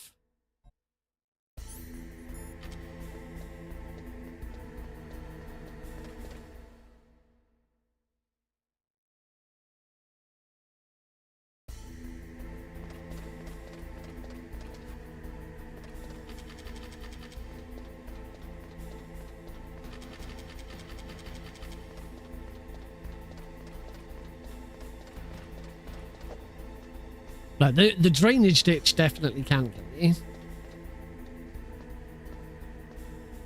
I would die instantly.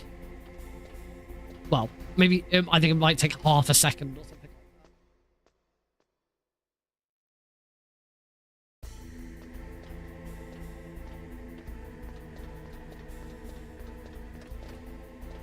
like that. Oh, I am tired today.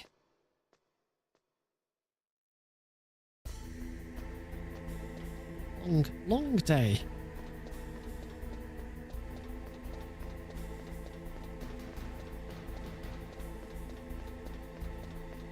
I've enjoyed today's stream. Oh, finally getting to open that. Yes, one more before. Sorry, three more. Three more health restores. One before Rex, one before Liquid, and one before Escape.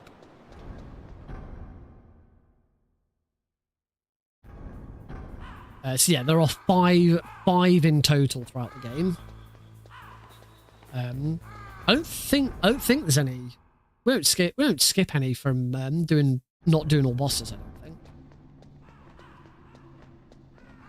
I certainly can't think of any.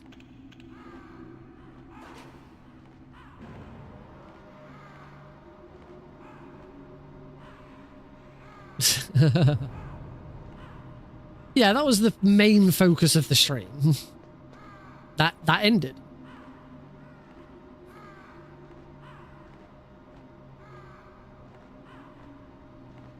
It's so nice, happy dudes.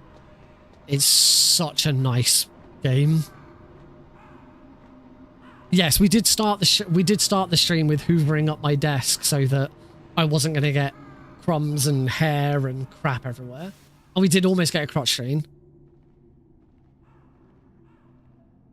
I still haven't actually corrected my webcam yet. Should probably do that at some point. It's still it's still upside down as well.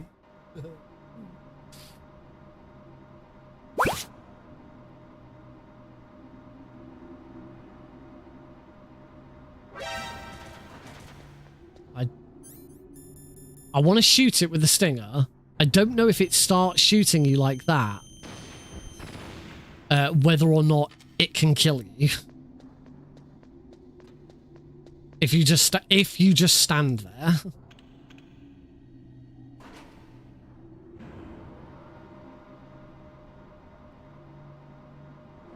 Yeah, first I couldn't find the Hoover. I ended up using the new big Hoover. I now have 4 Hoovers. 4 Hoovers. Why do I have 4 Hoovers? 5 if you include the really tiny, shitty desk Hoover that I got for Christmas once. But that is like a really shitty USB Hoover. It's not a proper. In case the other 3 break. Well, that's kind of what happened. No! That's stupid. Luckily. No, there are no more stun grenades. There's no more chaff grenades.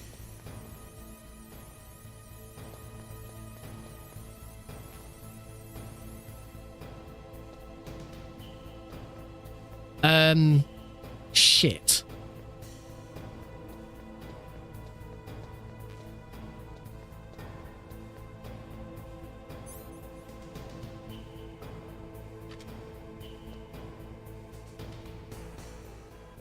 I don't know if there's any chaff grenades in this room.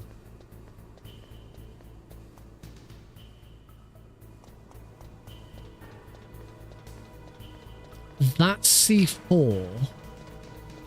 I knew I should have freaking grabbed it, shouldn't I? The only other chaff grenades that I know of are down there.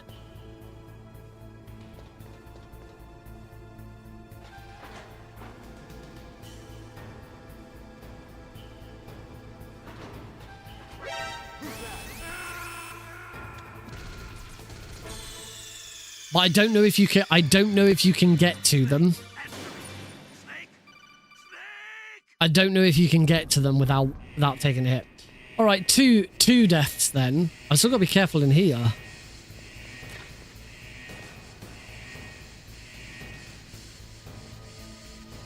Where's the other freaking valve? There it is.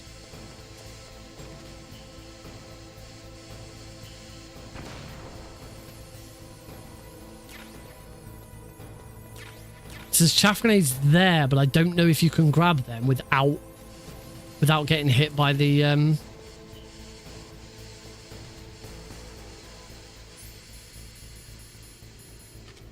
This valve is just being... I don't want to go. Because I guarantee the moment I go, it freaking comes on.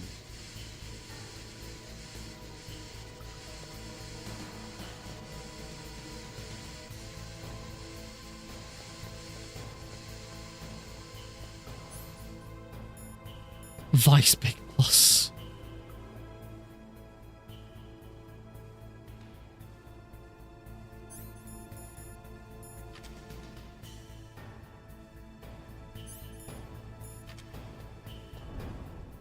Tiny boss. There goes small boss. Double bogey boss.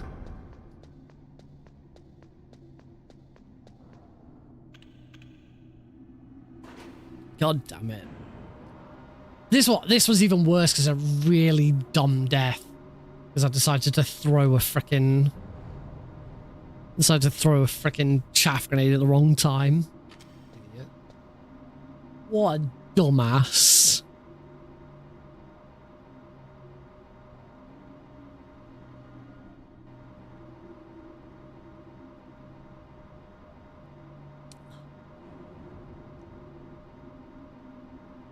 I knew I should have grabbed those spare chaff grenades.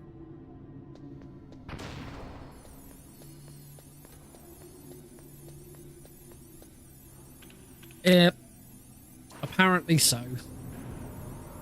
I'll get it because I'm so close. So close to it.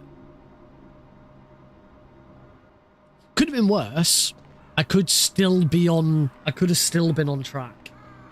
You know what? If I'd still been on track, I'd have been tempted to go all the way back to get the chaff grenades from the underground base.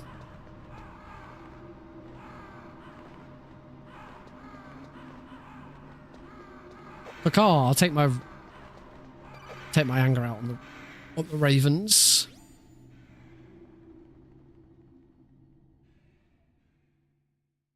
I'll get there eventually. I don't yet know what is happening with streams between Christmas and New Year.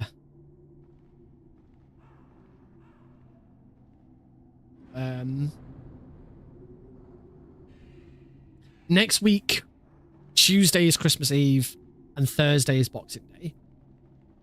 I can guarantee you I will not be streaming on either of those days.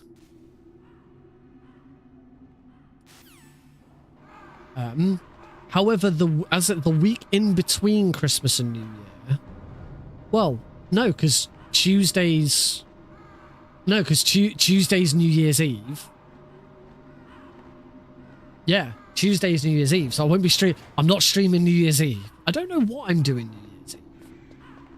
I think Heidi and I will just be staying in and playing some games and stuff. I have already warned her that it's just going to be a whole evening and the two of us playing Metal Gear Solid. That's it. That's a really awesome idea.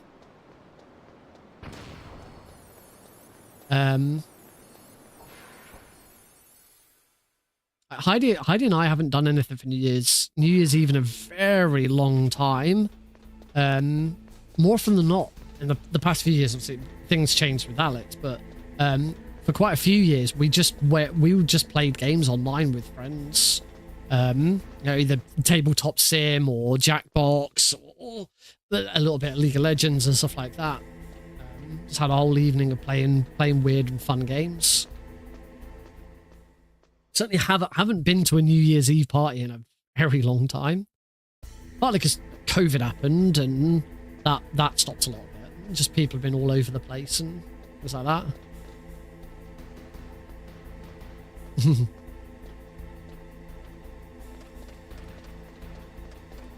I think last New Year's Eve we were just both super tired as we had a newborn. And last Christmas we were all over the country. We did a lot of traveling last Christmas.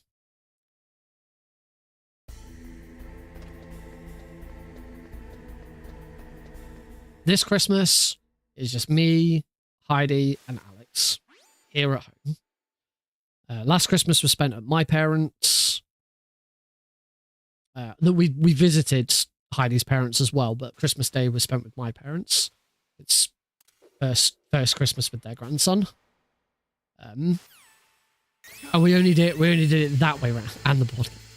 We only did it that way round because Alex is not Heidi's parents' first grandson. I was going to say grandson. They already have her older brother has a son as well, so they've already had, you know, first Christmas with the grandchild. My parents haven't.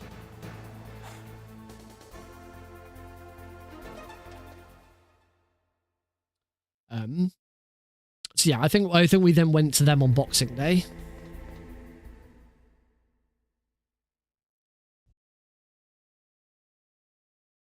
Right. I still need to concentrate on this fight. It's not a done deal.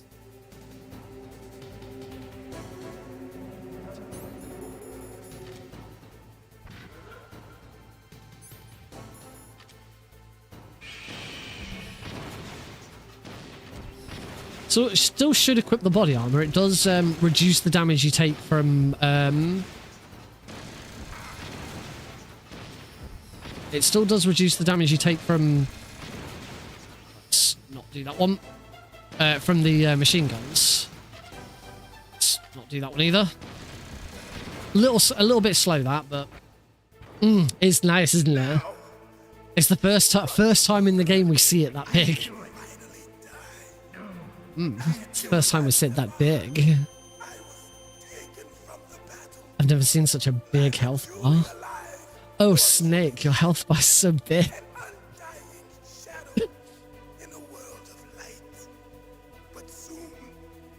I don't have a suitable sound. Yeah.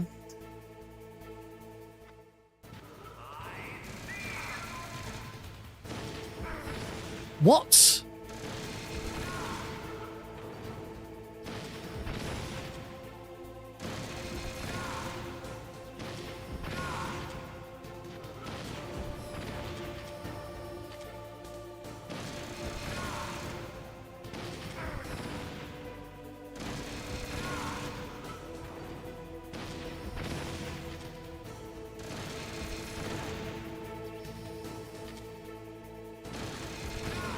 Not gonna lie, I got a little.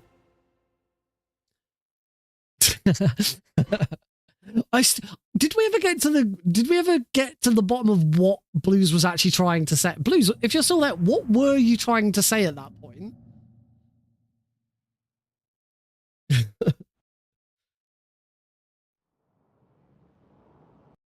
Well, we beat Metal Gear. You know, I don't think anyone's ever redeemed Metal Gear. Oh, you were trying to say I couldn't read you. We must have mentioned Psycho Mantis in the board game. You were trying to say he couldn't read you. And you said you couldn't you misspelled it and then tried to respell it and said breed to suggest you couldn't breed me.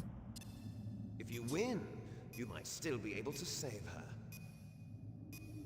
You can't breed me. Enjoy one brief moment of love. Heidi already had dibs on that. If you cross this line, you fall. At this height, it will kill even you.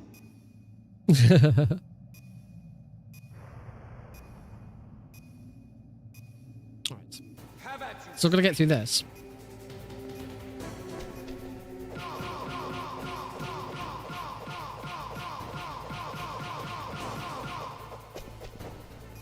That angle, I knew that angle was slightly off.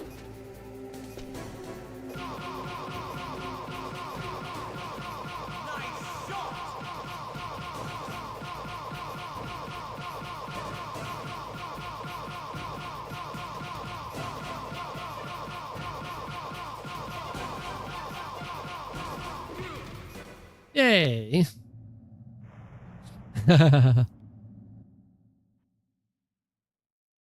Well, not too bad.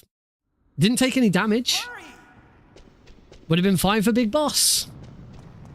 Yeah, that should be it. And as long as I haven't killed too many guards, we should. The only thing that we've got wrong, because I haven't used any other rations. I still didn't use it. The only thing that we should be on is 2 deaths, and it really should be 1 death. Because boy howdy did I fuck up big time in the blast furnace.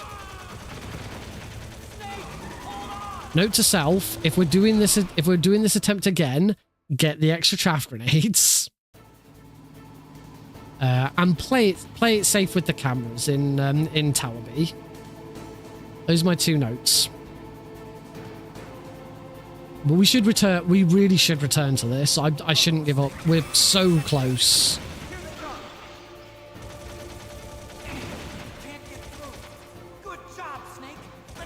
So close.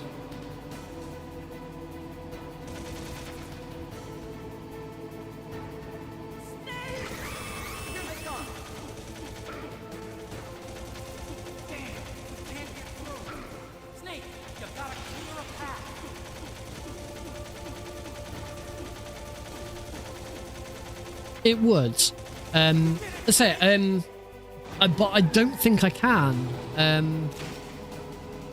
The only other, there is one other chance. If the charity stream on Saturday does end up going to either 12 hours, 18 hours, if it goes over 6 hours, if it's more than 6 hours, then there's an opportunity to try it then. If it ends up just being a 6-hour stream, there's only time for the Master Collection Pentology run.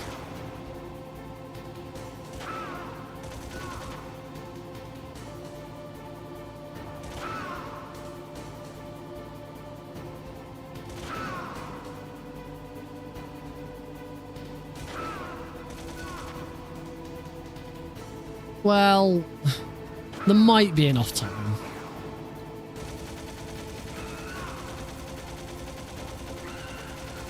It depends how long is left after I finish the run.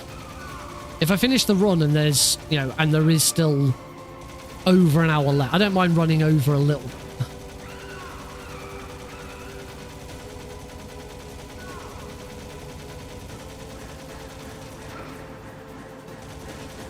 That's why I'm doing it on a Saturday night, so that Sunday I don't have to be up on Sunday. I can have a lie in. Particularly if Heidi and Alex are away. So unfortunately that's all up in the air at the moment.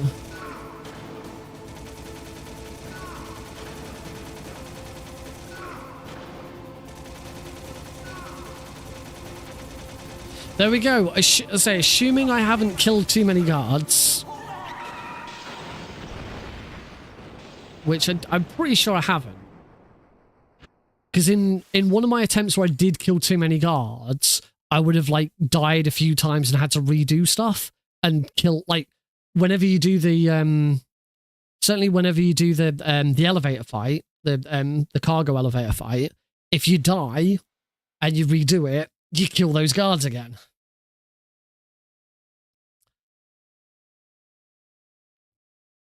Yeah, this should be Big Boss stats except for 2 deaths, which really should be 1 death.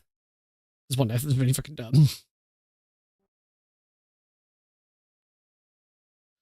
Right, I will of course have to mute the audio as we always do.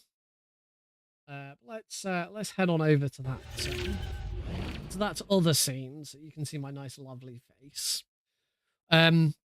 Well, that is going to be it for tonight's stream.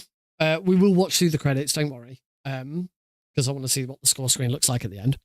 But yeah, it's so close, so damn close. It's insane. I will do it. Hopefully on Saturday there might be time to give it a crack. If you want more of a chance for that to have a crack, if we can hit £250 before midday on Saturday, we have to hit £250 and it automatically doubles. Automatically becomes a 12-hour stream instead of a 6-hour stream.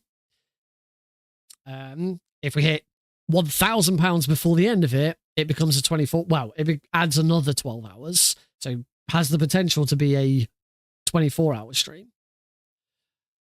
Obviously, you guys have the chance to make that happen. The only other thing would be if I do get a Twitch or Google payout, because those all go into it as well. There has already been 1 Twitch payout go into that. I don't know if I'm due another one. So things like subs, bits, other stuff, all the YouTube stuff, super chats, super stickers. That's a thing, isn't it? Super stickers, membership. I only offer 1 tier and it's £1, I think. It would all go into it, but obviously that's not guaranteed to land before Saturday. Obviously the best way, the best way of getting that to land is to donate directly to the charity stream pool. It's all done through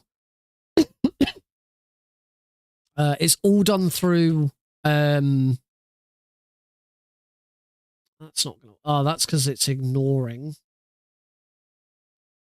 I have to do it on, so I can't type it with, yeah, I can't type it with the copy stream bot because my bot ignores it.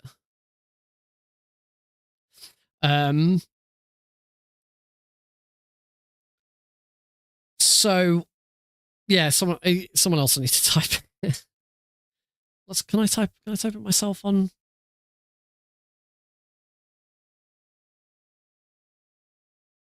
Let me try it. Oh, there we go. It did work.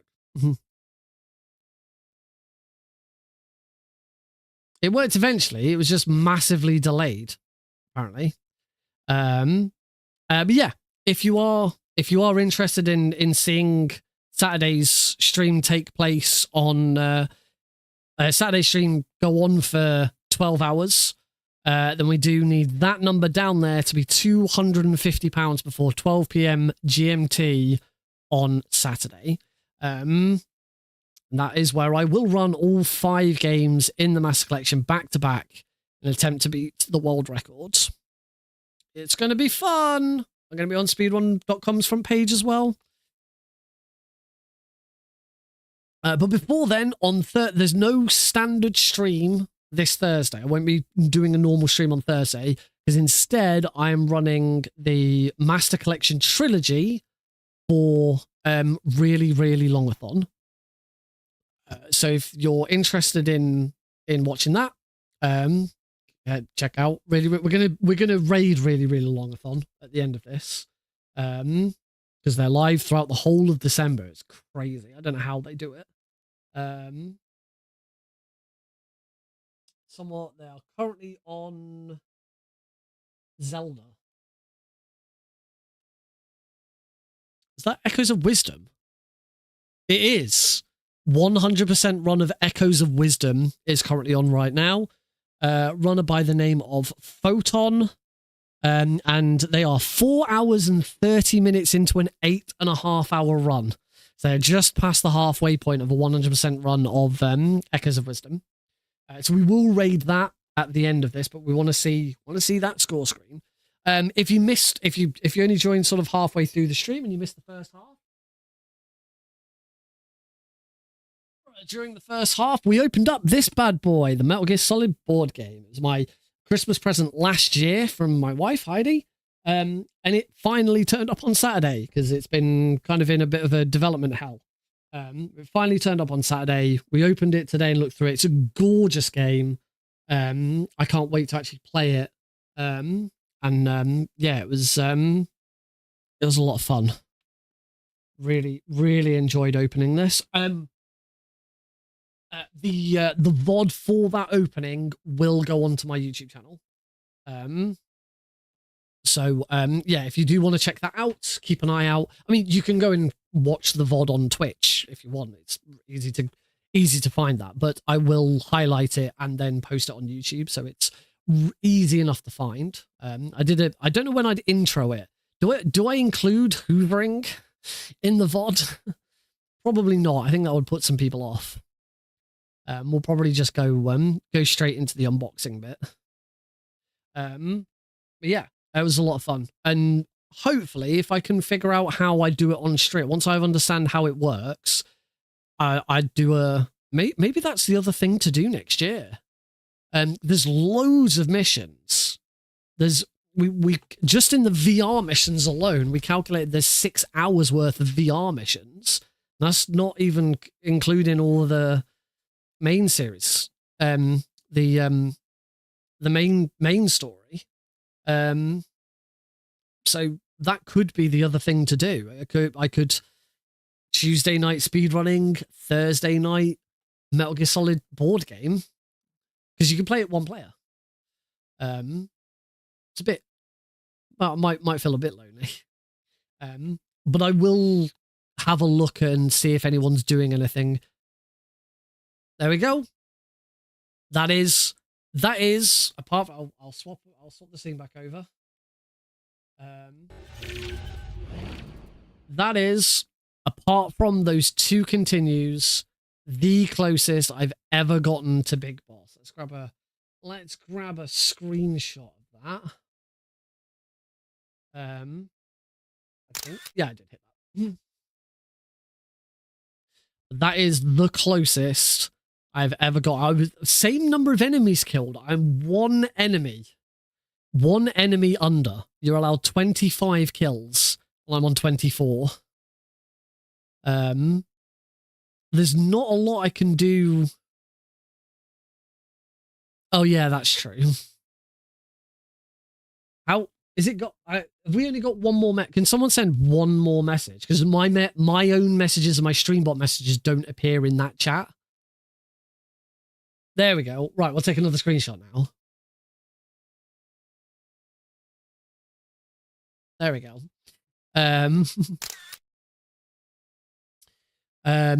Yeah, that is the closest I've ever gotten to Big Boss.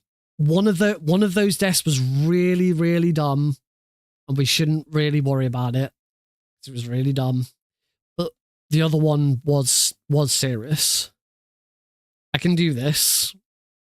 So fucking close. Yeah, that is going to be it for tonight, folks. Thank you so much for joining in. I hope everyone's had a lot of fun. You know, huge thank you to everyone who's joined in and chatted and just made it a really, really fun stream. I'm excited for what happens in the new year. I'm excited to see where we go, what I can do with the Metal Gear Solid board game. Oh, I was just about to say, I will keep an eye out on Tabletop Simulator to see if anyone's doing anything with Metal Gear Solid. If no one is, I will look at whether I can do something myself. The main thing that will be tricky is the figures.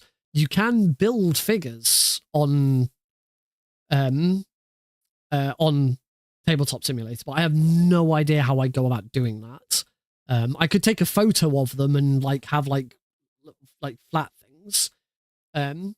If I can work out how to do a 3D scan on my phone, then I'd absolutely do it. I'll just have to see what happens. I will see what I can do. I will, you know what? I am going to look into that straight away because now you've piqued my interest. It'd be really cool to get it on Tabletop Sim and be able to play it. And because then that's a whole nother stream. That's a stream where I invite people to play it with me on Tabletop Simulator, and that'd be amazing. So, yeah, I will definitely look into that as well. But yeah, thank you all very much for joining in. We will get the raid into really, really longathon started. Don't forget, Thursday, no normal stream, but I will be on really, really longathon from 10 p.m. GMT. So that is 5 p.m. ET. Any other time scale you'll have to check up yourself. Blues for the Red Sun will be on comms along with Metal Gear Solid. So yeah, it's going to be a lot of fun. And then of course Saturday, it is finally, we've been talking about this since August, the Pentology speedrun. So yeah, thank you all very much for joining in. Hope you have a wonderful couple of days. I'll see you over at Really, Really Longathon on Thursday. Good night, everybody!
Bye.